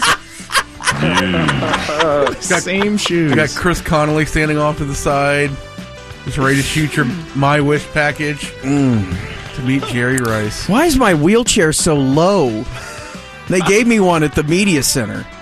Well, they probably don't have nice aftermarket wheelchairs at the media center. I don't know that they sprung for the top notch. You don't have the Booger Mobile on Monday Night Football. You didn't get a quickie one. I doubt. All right. Well, they are the hard line. Corby, Bob, Dave. Corby. Bob. Dave. Today is Tuesday, March 19th, the 79th day of 2024. 287 days left in the year. On this date in 1831, it was the first recorded U.S. bank robbery when the Citibank in New York was robbed of $245 grand. Do you think that somebody was sitting around like, okay, how do we get money quickly? Where is money? So you're telling me go to the bank. They invented bank robbery in 1831? Yeah, here in the U.S. And like somebody showed up at the bank and they're like, what do you mean you want? They pointed their musket. No, hey, you don't have an account here. That's against the law. I got a great idea. I have a gub. We call it bank robbery. Wouldn't you just make them shoot their one shot and then make them wait 5 minutes to reload, and that's when you tackle them? Yeah. But no, they just hand it over. And $245 grand, that was like $93 million. Seriously. Did those people get caught? Yeah, that was generational wealth. Good for them. 1931, Nevada legalized gambling. Sent that state downhill. What year was that? 31. Was that Bugsy Siegel that year that he did that? That was his year. Okay. I don't have a related Bugsy Siegel note. I'm sorry. Right there. Right there. In 1942, during World War II, President FDR ordered men between the ages of 45 and 64 to register for non-military duty. What? So the three of y'all would be heading over to be a cook or clean their chamber pots, whatever they had to do. In 1945, during World War II, 724 people were killed when a Japanese dive bomber attacked the carrier USS Franklin off the coast of Japan. I'm familiar. Are you a kamikaze if you miss? I feel like kamikaze is saved for people that complete the action, right? Right. I prefer Larry my David kamikazes agrees. to hit their target. Was that in a recent Curb? I think it was last season. Okay. As he accused the Tubman guy of not being a real Tubman. Yeah. That's so awesome. Let's see. Between that and the lawn jockey this season. Yeah. That was one where you knew You're the like, second, okay, the something's second gonna you happen. saw it that they were going to wind up, they're going to have to paint another one. Right. You knew where they were going to end up with that thing. In 1966, Texas Western started an all-black lineup and won the NCAA championship with a 72-65 against all-white Kentucky. Pat Riley's team. The white team was. He beat an Boy, Adolph. Ty was pissed. Yeah. Ty was inconsolable Yeah. that day. Libs. Greatness. 1977, it was the series finale of the Mary Tyler Moore Show. No. And you're Mary Tyler Moore. 1967. 77. Oh, yeah. Okay. Yeah. Do you think that was the last year there was an Adolph in the Final Four? Yeah, I do. Isn't there one this year? It's Corey Taylor. Doesn't UConn have one? I'm going to say no, but I also have no idea. If I make you look it up, I win. UConn Adolph? I'm positive if there was an Adolph as a major player in college basketball, we would have been We'd know told by about the it. P1s by now. Hey, don't you think he'd have gone by the Stop. name of Dolph? Probably so. Yeah. They tried to switch it to Dolph to throw us off. Is that why Dolph Lundgren went by Dolph? Yeah, is he Absolutely. Adolf Lundgren? Is he Adolf Lundgren? Yep, that he is. Wow. All right. Burn him. In 1994, Barnum. His real name is Hans. He just goes by Dolph. how would you even I want don't to know. invite people to think Hans that you're named Lundgren's kind of after a cool Adolf? name. It is cool. Sounds like he's taking control of Nakatomi Yeah, Plaza. it does. Yeah. Or the dude that, like, I don't know, helped invent the polio vaccine or something. For Paul. Polio. Or he's gonna, Yeah. or he's gonna Paul pump. in, Not quick enough, I say. He's gonna Yeah. pump you up. In 1994, the world's largest omelet was made with 160,000 eggs. Yeah, wasn't it like 1 acre? It was 1,383 square feet. Is that how many? Largest. Is that how many foots are in an acre? It took up, one plot of land. How big was the Does anybody spatula? Eat it? Probably as big as the one in Uncle Buck. How much butter did they use? It says none here. You They know, you use don't need a butter, non-stick Dave. spray. Maybe that was part of your problem. You don't need a butter. Non-stick. They used a non-stick parking lot. They used Good line. Touche. Yeah. They used ghee. There he is. Let's see. In 1995, after a 21-month hiatus, Michael Jordan returned to professional basketball with the Chicago Bulls. Michael Jordan. Did you hear us talking the other day, Monty, and this really threw me for a loop, that the year that he did not play, they won 57 games? Without Michael? I know! How? was Aura. Did they play a 250-game schedule that year? They must have, right? I don't know, man. If memory serves, he was dragging a lot of plumbers. Yeah. To the finals. Yeah. I think we found out your memory doesn't serve though. That's true. I don't remember whether or not UConn has an Adolf. Now you're gonna make me look. There's no way. I just like the next time you type in "you" into Google, you're going to remember that you had to look that up. In 2003, airstrikes by American and British-led coalition forces began the invasion of Iraq. Thanks, buddy. Mission accomplished. Mm-hmm. Yep, with your bud. My bud did his job. Your bud George at the helm. Awesome. Did they find those WMDs? Yeah. In 2018, the world's last male northern white rhino died in Kenya. That sucks. The lone rhino. In 2019, James Harden became the first player in NBA history to score at least 30 points against all 29 opponents in a single season. And in 2022, LeBron James moved past Karl Malone into second on the NBA's all-time scoring list with 38 points. I'm Karl Malone. Who's this? Karl Malone.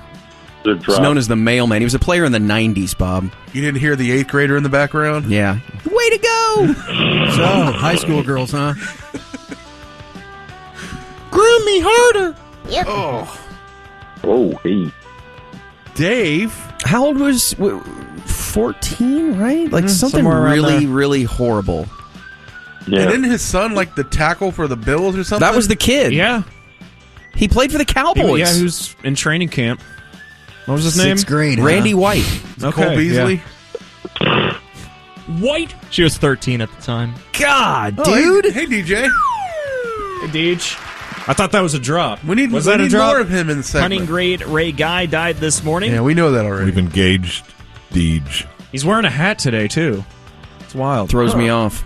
All right, birthdays today. Actor Ursula Andress is 88 from Bond movies. Man, that was absolutely the very apex of the hot pyramid. Was that Pussy Galore? At the time, for sure. I don't know. Dave. And she was in something called Wife Mistress. Do you think that was made for cable? I mean, no. She was in Dr. No, so was that Pussy Galore? I'm going to go ahead and jump in and say, have you guys seen the new Schitt's Creek? Pretty good. Top 5. Let's just all bat it around. She was definitely the most hubba of all the 60s hot chicks. You're watching Dr. No, wondering what's under that pointy bra. I'm going to go ahead and look up Ursula Andress now. She's a little wafy. When are we going to talk about the Anthony Black picture? Okay, not bad. Oh, yeah. Never brought that up. That was hilarious. We've been trying. He's going to have to do that every for game 88? now. Oh, no way, dude. That would invert it. 88. Okay. That's for 88. Solid. Yeah. That's 88 hot. Like if you're 90. Once you start revealing the jungle, man, you never do. I need a machete for that thing. Randy Stephen Kraft, 79. The scorecard killer? He a serial killer? Ruth Pointer of the Pointer Sisters, 78. Glenn Close from The Shield, 77. Harvey Weinstein, 72. Glenn Close killed a rabbit. Volcanic back knee. Sick of Vic Mackey. Oh, sorry, mountainous back knee. She was trying to empower Vic Mackey against Forrest Whitaker. What was the show that she was on? That was quite a Glenn Close. It won a bunch of awards. We all watched Dalmatians. Damages, yes. Way to go, Lando. Yeah. And that new haircut's paying off. Hell yeah. It unlocked all of his damages trivia. That was a good show. I'll never know. Bruce Willis is 69. Poor Bruce. His family's just milking him for all the money. Go make another one. Just tugging on him. Bun B is 51. Friend of the show. Brand Daler is 49 of Mastodon. Probably one of the greatest modern drummers of our time. And Ham, I'm sure you and had a drug habit that could stun a mastodon. Is he better than Zach Lind, the drummer of Jimmy Eat World? Yes. Who's 48 today? Why did you say it like that? I don't know. Eat World. Jimmy Eat World. What is Jimmy eating? What do you? Yorma Taccone is 47 of The Lonely Island and Hot Rod of Bologna. Which one is he? He's the stepbrother. Oh, okay. He's not Andy Samberg. Brilliant. No. Just brilliant. He's greatness. Ebon Moss Bachrock. The bear. His cousin. That's cousin. Salami Archipelago. Giorgio Tsoukalos, the ancient alien guy with the wild hair. Oh. He's 46 The today. meme guy. Speaking of Schitt's Creek, Dan Levy's 43. The great Dan Levy. He's maybe one of the top 5 television actors. Casey Anthony, 38. Curb Your Enthusiasm actor now. Young Gravy, 28. Turning 30 today. The star of over 260 films. It's Summer Day's birthday. Summer Day makes me was in films such as Dark Side of Her Moon 3. Line 4 guy. No. And we dumped it too. We caught it in time. No. Oh, I'm sorry. Well, that's okay. She was also in Appetite for Ass Destruction 5. Okay, good for her. You guys do forgive pretty easily. Andy Reid is 66. Andre Miller, 48. How old's fake Andy Reid? Probably similarly aged. David Ross, 47. Steve Gleason, 47. The great Steve Gleason. David Lee Ross. To the moon, Clayton Alan. Kershaw, 36. Born on this day, Bring now home dead. Mark Clayton. Wyatt Earp. Ricky Wilson of the B-52s. Ricky. Paul Atkinson of the Zombies. Polio Paul Atkinson. And Adolf Eichmann, a lieutenant colonel of the Nazi regime.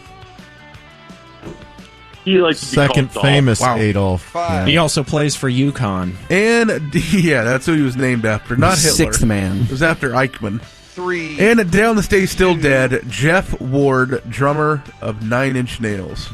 Really? They already lost a drummer? How'd he die, Ham? He choked on vomit.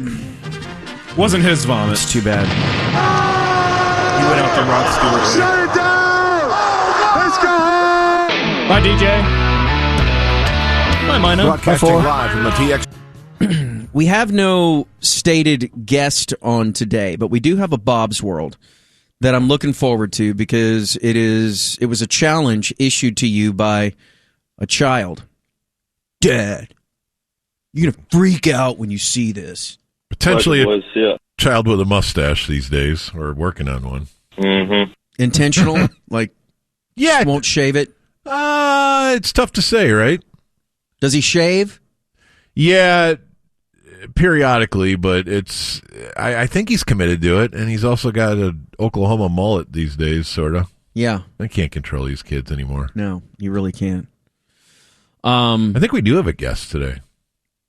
Oh, we have Pete DeBoer. Yeah. At 5:55. Don't you consider him a guest? He's so much like family. No, I don't. Right. He's like the fourth hardliner. Yeah. Yeah, he is. So I don't really consider him a special guest. He's just, hey, Pete, what's up, bro? Okay. So that is at 5:55 Thanks, after Bob's World. But let's do the helpline as a preamble to Bob's World. 214-520-HELP. And it's brought to you The by Hardline Milestone AC, heating, plumbing, electrical, The and more. Hardline Helpline. So your kid challenged you to watch Dune.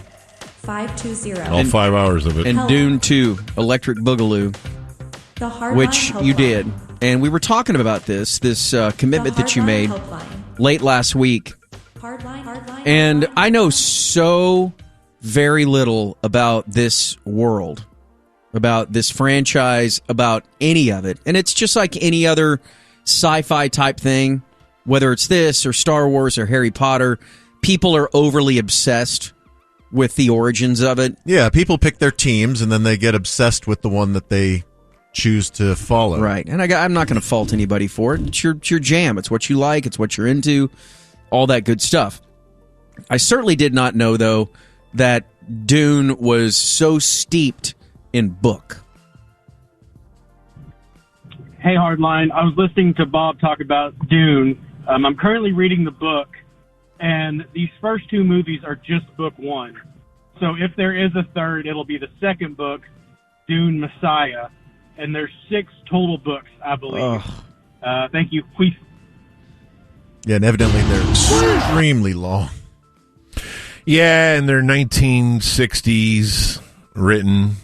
Not that there's anything wrong with that, but I definitely know why younger me kind of looked at it and decided I would just go out and ride my bike probably instead. So it looks like Dune...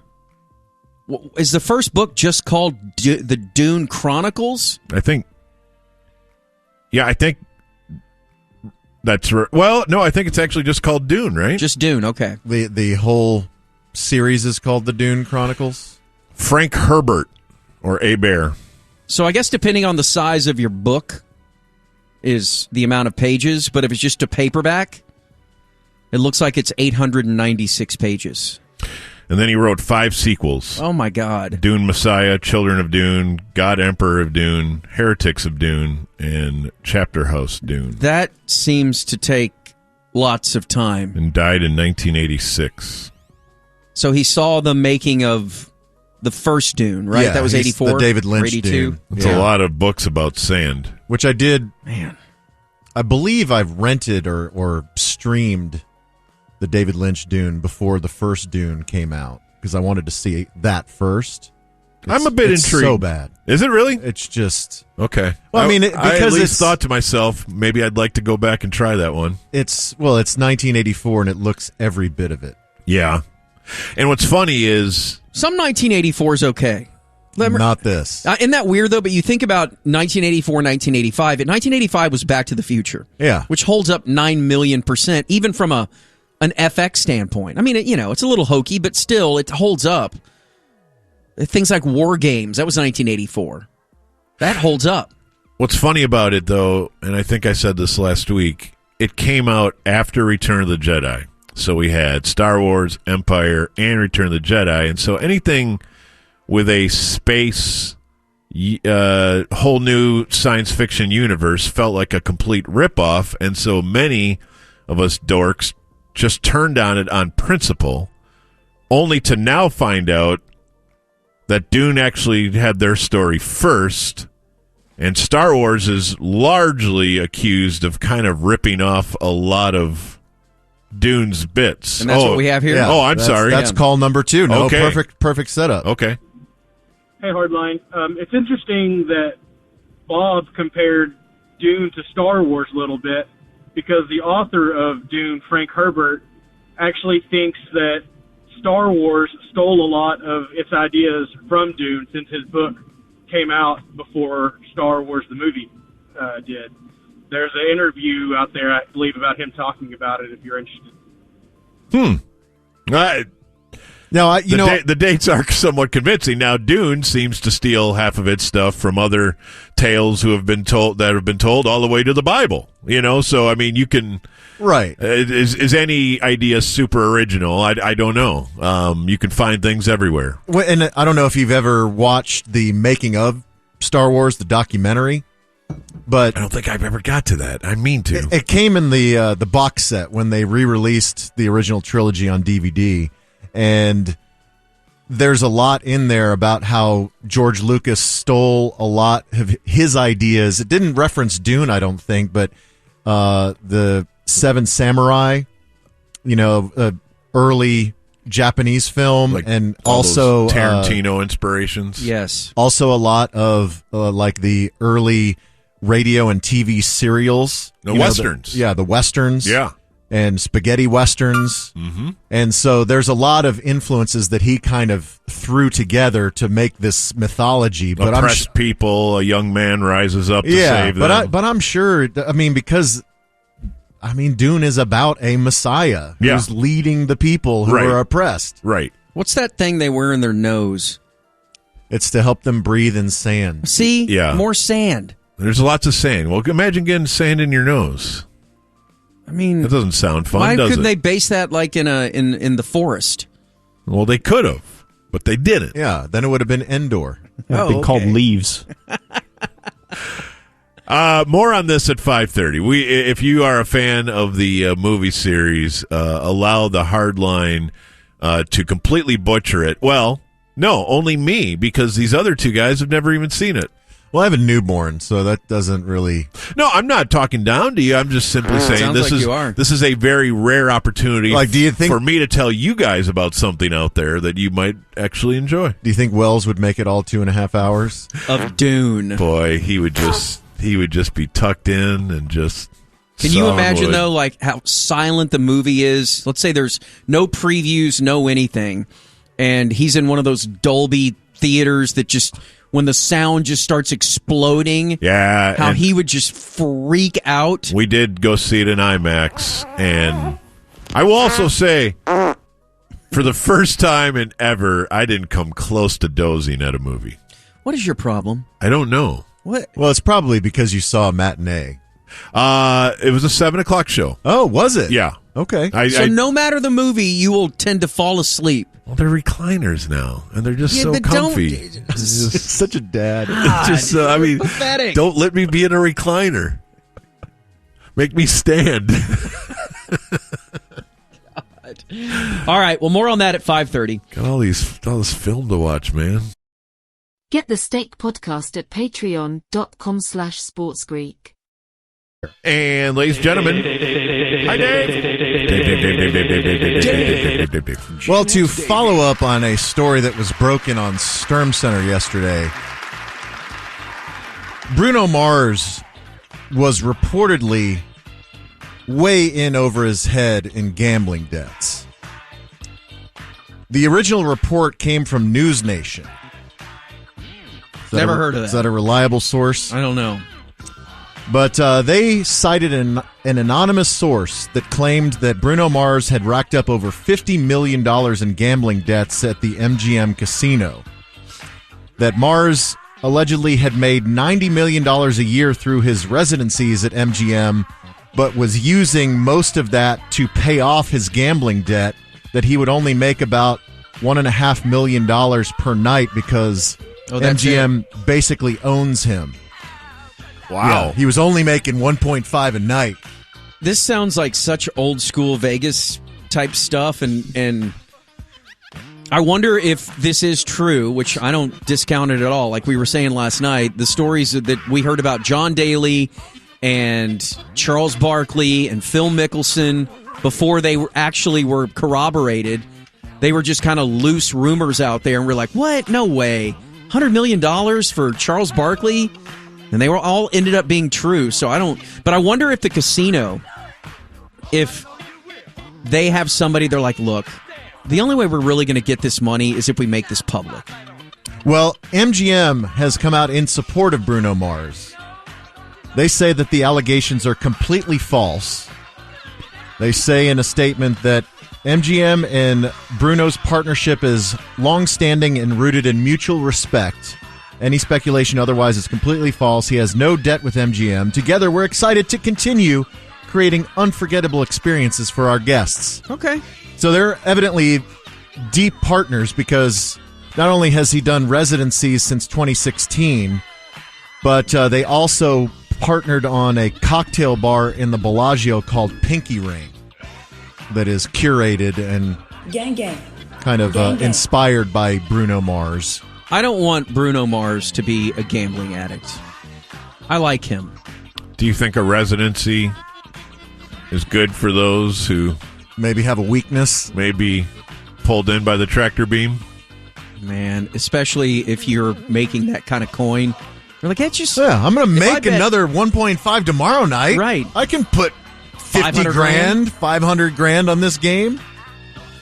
What a wild ride it must be to have that type of money and be able to lose that type of money. Just to not care. What is that like? Dave. We'll never know, Dave. We will never know. We'll never know. But hell, that $50 parlay feels exactly the same. I'm just as excited. Yeah. Your $50 is his $50 million. Yes. All right. How do you think they'd have you pay off your debts, though? Like my $50? Well, no. If you were in that sort of pickle, would they like have us running cashier down at the gift shop, or how could I convince them? Bussing tables? How could I convince them that I had any money to gamble? Like, that's the thing with people like that. If super duper celebrities show up at your casino and they're like, I want to put $1 million that the Ravens win the Super Bowl. That was the Mickelson bid. How do they know that you're good for it? Well, that's the thing is you wonder if casinos were built a little differently where they do actually allow you to sign for debt as part of the portal of entry into the gambling game. Like there, I believe that you at least have to prove you're rich to get the marker, right? The ability to have credit. The rest of us have to actually show our money. See, next time we go to Vegas as a show, we need to somehow convince the bigwigs at whatever resort we're staying at that Corby is a whale. We need to go. Well, they could just Google his celebrity net worth. That's right. What is it now? I don't know. Is I it, bet you're still doing well. I mean, pumped up to 15 million or whatever. We need to take my full-blown Chinese friend YJ with us. Yeah, to we Vegas, just need we need a coattail on an actual whale. He's legit. He goes there a lot, and they treat him very well because he will spend money there. I don't know what that's like. Looks like you're still at $14 million, I think. Weak. What a loser I am. Golly. It's amazing YJ and your buddy Jeff even talk to you. I know. Attorneys for the Armorer of Rust, Hannah Gutierrez-Reed, they're asking for her immediate release from jail and that she be granted a new trial. Now, why, you might ask? Well, in New Mexico, the state Supreme Court ruled on a separate case last week that they say will almost certainly lead to her conviction being overturned. So this was related to the conviction of 2 daycare workers, I guess maybe on the accidental death of a child, related to negligence. So it relates to the instructions that are given to jurors as they are weighing the result of the case and guilt or innocence. The jurors were asked to find that Gutierrez-Reed loaded live ammunition into Baldwin's gun and or that she failed to properly check the ammunition. And so the defense contends that the and or conjunction allowed the jurors to convict even if they weren't unanimous on either one or the other. And that in this case that was overturned last week, it was because of that and or language, and that was struck. So you can't say and or in your charges anymore in New Mexico. Okay. Technicality. Such a technicality. Yeah, I mean, you know what? I'm just going to tell you this right now. Our legal system, broken. Sure is. We can bring back foreign squads. It's well, that's an interesting accent. Yeah, where are you from? I'm not sure. Good news, as ESPN has locked up the college football playoff through the 2031-2032 season. You hear that, Lando? We're locked in. Let's go. So there was a 2-year extension and then a new 6-year agreement. So the new agreement, 6 years, worth $7.8 billion, $1.3 billion a year. And this gives ESPN the exclusive rights to all rounds of the expanded playoff, even if it goes to 16 or 14 or whatever, as well as any ancillary shows like the CFP selection show, any weekly top 25 shows. And when this new expanded rights deal commences in the 26-27 season, they will switch the actual title game to ABC because it's been on ESPN, it's been on cable. So it's not going to be on both? Well, they'll have like a, Manning cast, mega cast type thing on ESPN, but the primary broadcast will be on ABC. Is this on forward. ESPN or yes. NBA? Yes. What was this on? Shut up. You will like this, Bob. Okay. Try me. Because you were a big fan of the Netflix docuseries Tiger Quarterback. King? Oh. I did enjoy Quarterback, sure. You're more of a Tiger King guy, though. No, I was not. I'm ashamed I wasted 7 hours on that. Now, we had heard that Dak turned them down for Quarterback Season 2. Yeah, I want to focus on the season. And apparently they did not have any success. Too bad he didn't focus on the playoffs, you know what I'm saying? Uh-huh. Who am I? You're welcome to secede with us. Absolutely. I'd rather not, I don't think. You sound a little funny, though. You got a weird accent over here. Yeah. So evidently they weren't able to get any quarterbacks to sign on because it has been greenlit at Netflix. The new docuseries Receiver will premiere this summer. Is this an AIDS documentary? Jeez. What? No, that would be Catcher. Corby Davidson, the Jeez. So this will follow Wins during tackle. the 2023 season. The story. So this is all from this past season. Guard. But they will follow long snapper Devontae Adams, Justin Jefferson, George Kittle. Not a wide receiver. Well, he's a receiver. They needed a white guy. They did. Debo Samuel and Amon-Ra St. Brown. Interested? Yeah, I've never even seen Debo Samuel without his helmet on. So I'm interested. And don't feel bad that Travis Kelce is left out because Maybe he never takes his helmet off. He's a Mandalorian? Yeah, it's against his religion. This is the way. He showers in it and everything. So weird. So Travis Kelce is reportedly in discussions with Amazon Prime Video to reboot Are You Smarter Than a Fifth Grader? Oh, yeah. So that most recently was hosted by Jeff Foxworthy on Fox. But this new version, this rebooted version, will, I guess, pit celebrity guests against fifth graders. So wait, he's the producer? He'd be the host. Oh, he's going to... Okay. I don't know if he's equipped for that. I don't know. He's trying to make his way into Hollywood. What's he doing? Like, what's the Aaron Rodgers route? It kind of is, but Wants to be vice president? what is the point of all that? Secretary of State. If Travis Kelce ends up on this same path, what does he need to host a dumb TV show for? He can't just be. Because I don't some know. producer said, we'll give you $5 million if you come Yeah. through like a week And of what work. does that mean And for some, him? and some producer was like, I bet you all the Swifties will watch. Yeah, they're probably There right. you go. That's it. Yeah. He's on to something over there. All right, one last thing. The hot rumor. I love his boyfriend.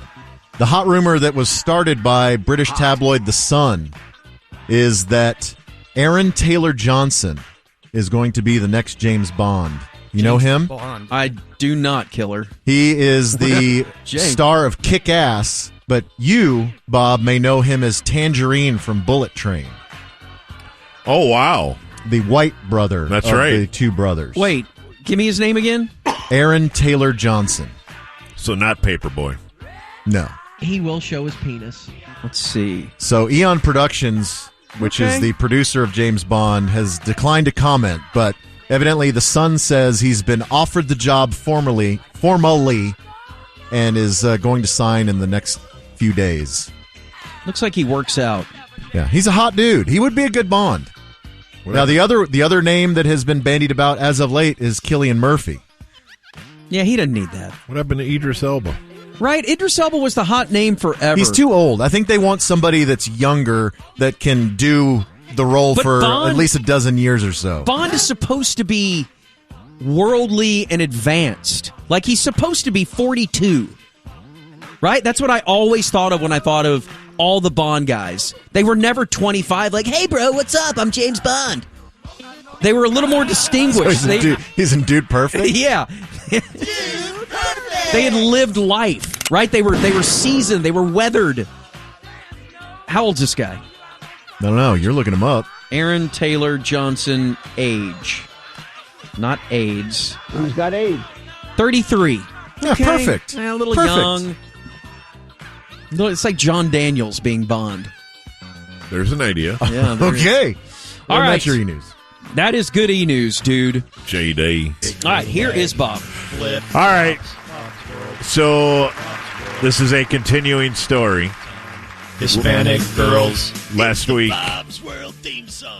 week, Brett, prior to coming home for his Oklahoma State spring break, because Miami was closed, he came to Coppell. Smart. He said, Dad, I need you to watch Dune. And he doesn't ask me for much except money. And I thought, you know what? This is great. Watch something with the boy. And so Friday night, the whole family went to the big movie room and we watched Dune 1. And it was wonderful. It was great. Really enjoyed the experience, and I was kind of fired up for what Sunday was going to hold. And then Sunday, we did the IMAX viewing of Dune 2. So all told, all in. And he had seen Dune 2. He saw it for a second time? Yes. And, You may recall him shoving me up against the wall, putting his forearm right across my chest and saying, Dune 2 changed the game. Like, it's, Dad, I think it's the best movie I've ever seen. Okay. What did Swagra think? Man, she must have been so confused because you may have been wondering if she was even in the mix here. But yes, Sunday did she go? We made the drive to go get her Sunday, halfway to Houston. Where did we do the drop off? The Swagra drop off? I think Buffalo. Anybody know Buffalo along 45 there? No. Well, you find a DQ and you pull in the parking lot and... Boy, this sounds illegal. Right? They hand you Swagra. You traffic Swagra? Right. Or suitcases. The back of an 18-wheeler pops open. She runs out. And we told her, hey, you don't have to go, but we're going to see a movie tonight. And she said, oh, interesting. My calendar is completely wide open. Timothy Chalamet es bonito. And off we went. So the five of us went to the IMAX for Dune 2. I can't believe she went. Yeah, well, dine in, fun times. Sure. Yeah. Anyway. She pay for her own stuff? Come on. Did she dress as a Harkonnen? Come on. Yeah, she dressed as a worm. So anyway. Right, cosplay. I'm not going to say I was anti-Dune, just extremely Dune indifferent. Didn't really know what was going on out there. Didn't really care. Busy, draft, blah, blah, blah. And now, count me amongst those that wants to see the third one whenever they're ready for me to see it. I will be there. Because it's a really fun experience. Now, again, it's 5 hours, and there's a lot. But it's a really quality story with a fun group of characters, and you're being introduced to all this. And I'll be honest, please don't give me a test to see if I grabbed onto every plot point and every little intricate relationship between the houses and the. Is there a lot to absorb? I think this is probably one of those stories, not that different than like Game of Thrones, where you can go as deep or shallow as you choose to. If you just want to watch explosions and assume that guy's a good guy and those people probably want to do him harm and just watch the movie from that standpoint, I think you can do it. It's not a lot of exposition or holding your hand through it either. No, and conversely, if you want to dive deep and read stuff like I have been and try to figure out what have they set up now for the third movie, which is a story of great conversation, because doesn't good guy turn bad? Did the good guy actually break bad, or is he just contemplating a fork in the road and did his romantic interest, is she actually the Messiah? And, just all these things and all these various plot points that may have been, explored. I don't in any way want to give things away too much, although maybe I just did. I don't have any idea. But I think it's a really fun story. I heard Elvis is really good in this. Dude, I swear to you. Austin Butler's in it? Austin Butler is in God, it. Man, he's in a lot of stuff. Was he in the first one, too? No. Okay, all right, well, go on with him. He's really good, though? Yeah, he's like, I'm going to say lead bad. He's the Baron's nephew or something. But if there's one thing I would say about this very talented actor we know as young Austin Butler, he talks the same way in every movie. So he sounds like Elvis again. He just talks. Hey, baby, check out the sand. Look at all this sand around. He just doesn't really have a voice. He just, Yeah. I'm talking like Batman, because that's what movie characters do now. Is sold. We just don't actually have a voice. It's more of a loud whisper, so you know how serious this whole situation is. And so that's what drove me crazy. I think I mentioned it about the most recent Mission Impossible, that everybody whispered throughout the whole movie. I could have used captioning. I did use captioning when it's my house. Unfortunately, at the theater, I didn't say, "Hey, is everybody cool if they close? Turn on the captioning." But it's just it's beautiful cinematography. It's well shot. It's very beautiful places and things. And yes, it's the desert, and it's. Do they ever get out of the desert? I mean, they go to space a little bit here and there, and there are other planets, but most of it is on this particular planet. Which planet are we fighting over? Dune? Arrakis, I think it's called. Dune 2? I think it is, yes. It is Arrakis. Thank you, Deej. You are a genius. This sorts of... So, Arrakis? Arrakis is the name of the planet. But everybody's after that spice, right? That's yes. what's going on. That's what's up. Yeah. Well, they are spice harvesters or pirates, and then the freemen. Is that drugs? Yeah. Yes, and then the freemen are basically the natives with the blue eyes, and they're kind of the rebels. They're kind of the natives, if you will, that just want everyone to leave their beautiful planet alone and stuff. So it's like Avatar. I mean, I don't know if it's like Avatar. There's some real Star Wars vibes to this, but like I said, many of these stories do have similar general plot points and so forth. And again, I don't claim to be an expert. Literally on Friday when the show ended is the first time I ever gave this thing any thought. But my visceral reaction to watching Dune and Dune 2 is the following. I'd like to see both of those movies again to see what extra I can catch. I found Timothée Chalamet and Zendaya both excellent and very captivating, and I can't wait for Dune 3. It was really fun, and I would recommend that you watch it. Is it like your kid said? Is it a game changer? What did he mean by that? Well, is it? I think he's Empire Strikes Back level of game changer. It's so weird to debate with what you consider the GOAT, for those of us of a certain age, Empire Strikes Back is our Michael Jordan in this LeBron Jordan conversation, and I'm sure generationally they will tell you that Dune blows it out of the water. I don't have any idea. All I know is I enjoyed 2 movies this weekend, and I think it's a story worth visiting. It's fairly easy to follow, and yet there are some points of intensity and where you're like, whoa, where are we going here? And, all in all, I enjoyed it very much, so I would say that Dune was worth my time. And I'd like you to check it out to compare notes. What about Swagra? Did she have any questions in the car?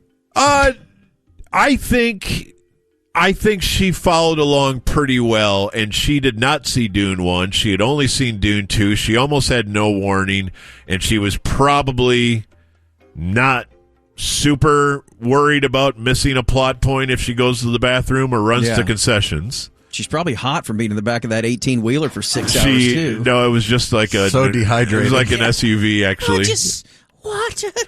Well, and that's funny you mentioned that. The sun is making me thirsty. Because in Dune, yes, they are very mindful of hydration and even the water your body contains. And so, are they drinking their own urine?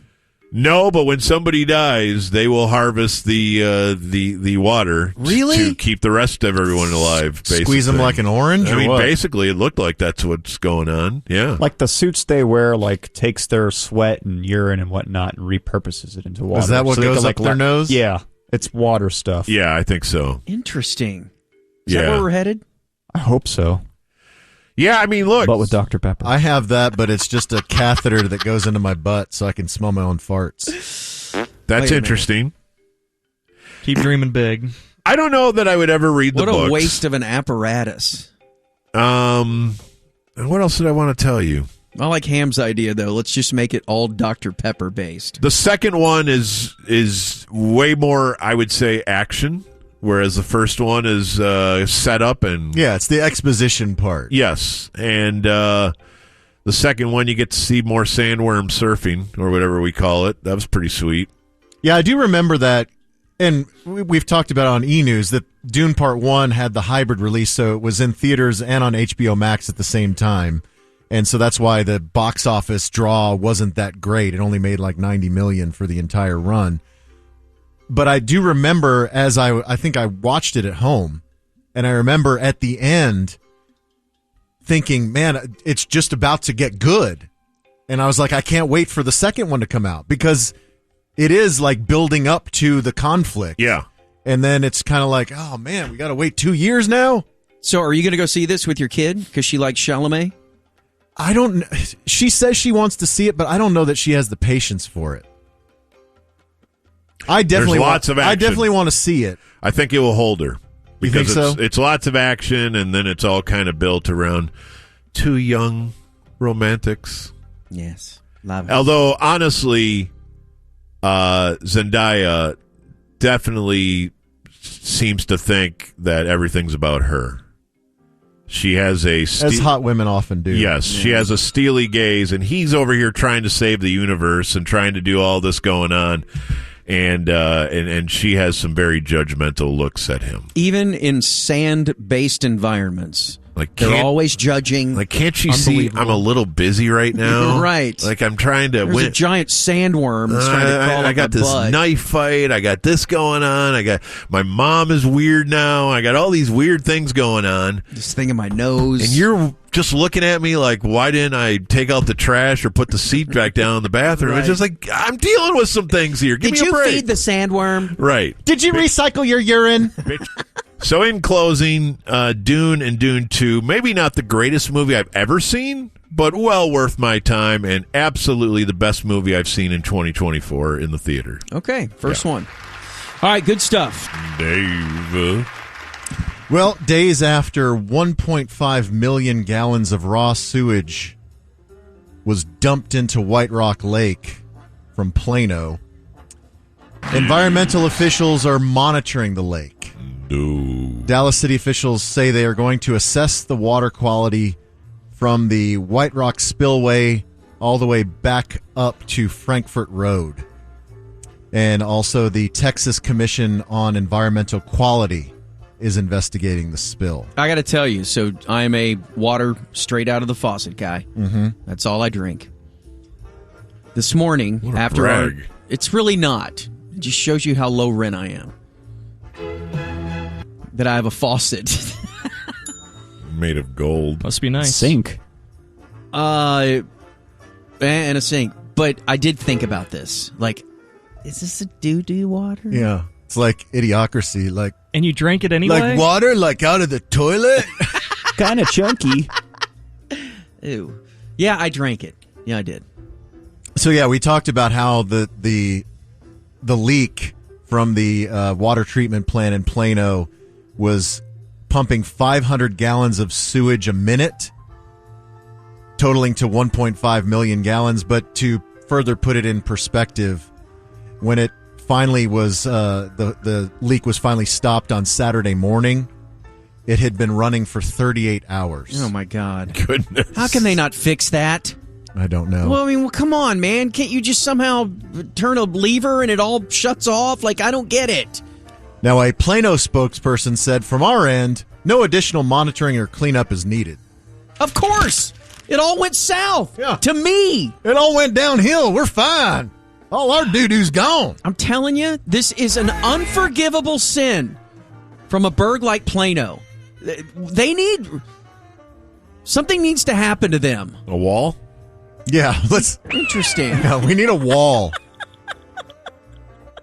We can go in, right? It's a one-way, it's like a cat door. Uh-huh. Where there's one way in, but they can't come back to us. Yeah. They're done. Yeah. Their time is spent right there. We're going to put a cat door on the tollway. This is a wild story out of Frisco. So on Sunday, a couple, AJ Steele and his girlfriend, were moving into their new apartment. Like an exciting day, right? Yeah. You're moving into a brand new place. Mm-hmm. With your lover. With your lover. And apparently they had already moved a set of their belongings in. And then they had, to make another trip, they had like a U-Haul type moving van. And they pull up to, and this is a nice apartment because it has an attached garage. Nice. Love it. I mean, that was always the dream. It was. Like, man, if I could have an apartment with a garage, my own parking space. I'm still hoping. So shut up. I've never parked in a garage. So they pull up their moving van to their garage, to their apartment, and they see a guy trying to pull out of their garage. Mm-hmm. And so they block his path with their moving van, and he gets out and starts running. And then they look in his car.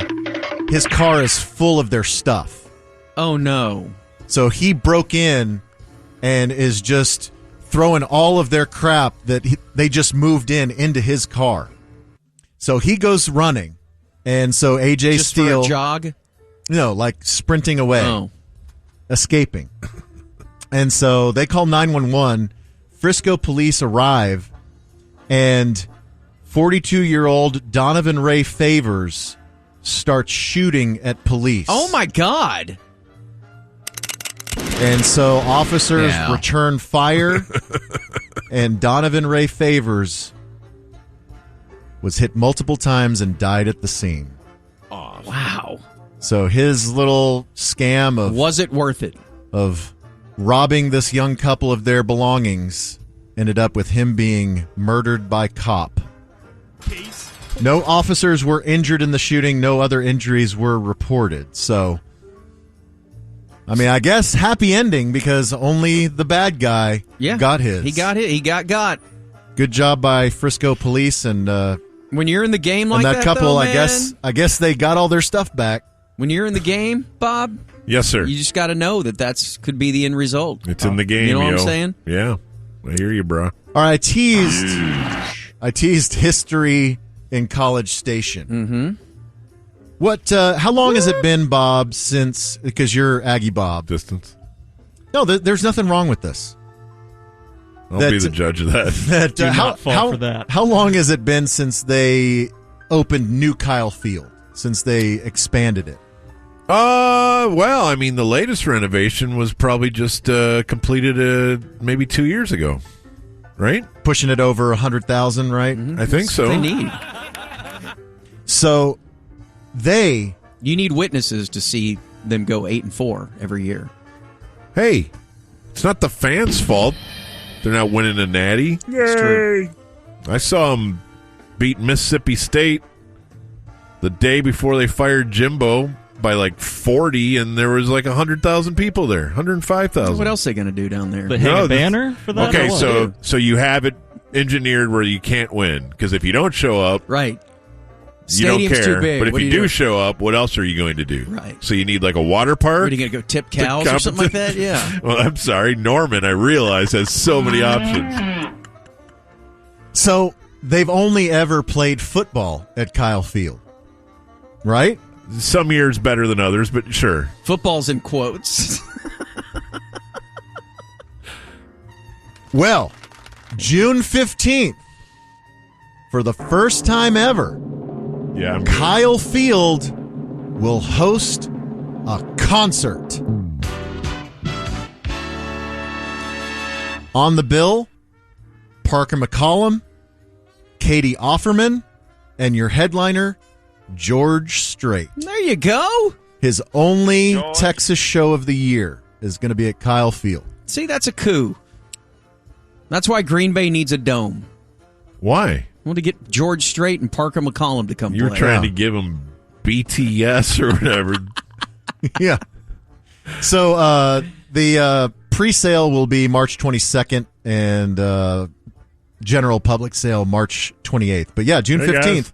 First ever concert at Kyle Field.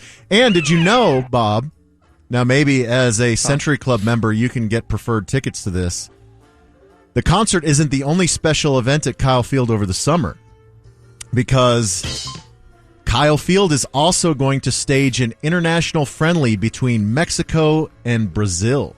How about that? Seriously. How many times can Mexico play a game in Texas? Whoa. They got it. They know their target market. Do they do it every day? I don't know if College Station is the target market. I think you should get out more. Really? Yes. Are they welcoming? Hispanic. Well, again, I'll remind you, College Station is less than an hour from Houston. Yeah. Yeah. Now, what would you say Houston has demographically access to? The water? What are you saying? Yeah. What? I'm saying our friend, the Mexican, resides in Texas with us, and we're better for it. Oh. And they like soccer. Hey, you know what? We all agree. Yeah. There you go. Did I untangle myself? Well, maybe you can take Swagra. Maybe. Yeah. You can throw in the back of the 18-wheeler and meet her down there. That's the only way she'll travel. She's not been transported in an 18-wheeler. Swing the doors. And she doesn't like soccer very Who much. are the Aggies' favorite sons? It is, of course, Dude Perfect. And now, as if that bad. as if 16 billion views and 60 million subscribers to their YouTube channel isn't enough. How many subscribers? 60 million. How many do you have, Corby? I don't have a YouTube channel. Oh. Otherwise, he would have 60 million. Why don't you open I'm thinking up about your, starting one tonight. Why don't you though. open up your little poverty YouTube channel and let's see if you can get to 60 million. Ooh. Well, as if that wasn't enough. And I don't want to shoot free throws with a Frisbee. And, of course, they are about to move into their new headquarters. Not the giant pickleball complex that they're trying to get some municipality to pay for. Build Plano out of $50 billion. Yeah, they're going to trade pickleball for doo-doo with Plano. Right. No, they are the subject of a brand new ESPN 30 for 30 documentary entitled Dude Perfect, A Very Long Shot. And it will debut... A 30 for 30? It will debut. It will have its world premiere April 25th at the Majestic Theater as part of the Dallas International Film Festival. Well, there you go. God. What are we doing? Good for them. We did a documentary on them. They're like 30. Well, they don't have a story to tell? No, I'm sure it's great. Yeah, we're going to get to watch them from the early days of making trick shots from the roof of their house in College Station to now owning Frisco. Yeah. Along with Jerry Jones. They are co-landlords of Frisco. If the documentary was real, it would be in real time, and they would show the amount of times it took to actually make one of these shots. Right. Maybe that would be addressed. So like a 90-hour documentary on one shot. I would watch that. Right. And then they got to act all excited, and they make it. You know, oh, yeah, it's our 8 trillionth try at it. So, well, I'm sure 60 million people are wrong. Will you, Corby, if you are invited, because you're about to interview James Vanderbeek. I am. At the House of Blues. They should make a 30 for 30 about that. So if you are invited to be the MC, if there's a Q&A panel after the Dude Perfect 30 for 30, would you host it? I definitely would. I've seen the errors of my way. I feel that Dude Perfect is underappreciated. I think they're hilarious. Yeah, I think they deserve more money. Yeah, and they're so good at what they do. God, somebody line this up, please. Money whip Corby and make him do this. Make him kiss the ring and bow to Dude Perfect. Make him open for Dude Perfect on other shows. He's their muse. Yeah, live spots for Dude Perfect. Oh my God. What a whore you are. Right. It's just paid so well. Hi, this is Corby for Dude Perfect. And Cody. Do you like trick shots? Because I do. Yeah, I love them. Me and Crammy are going down to the basketball court later on. Crammy is not one of Dude Perfect. And that's your quick hits for a Tuesday. All right. Get them to Summer Bash. We can't afford them. Oh, God. See that inner tube in the middle of the water? Watch this. All right.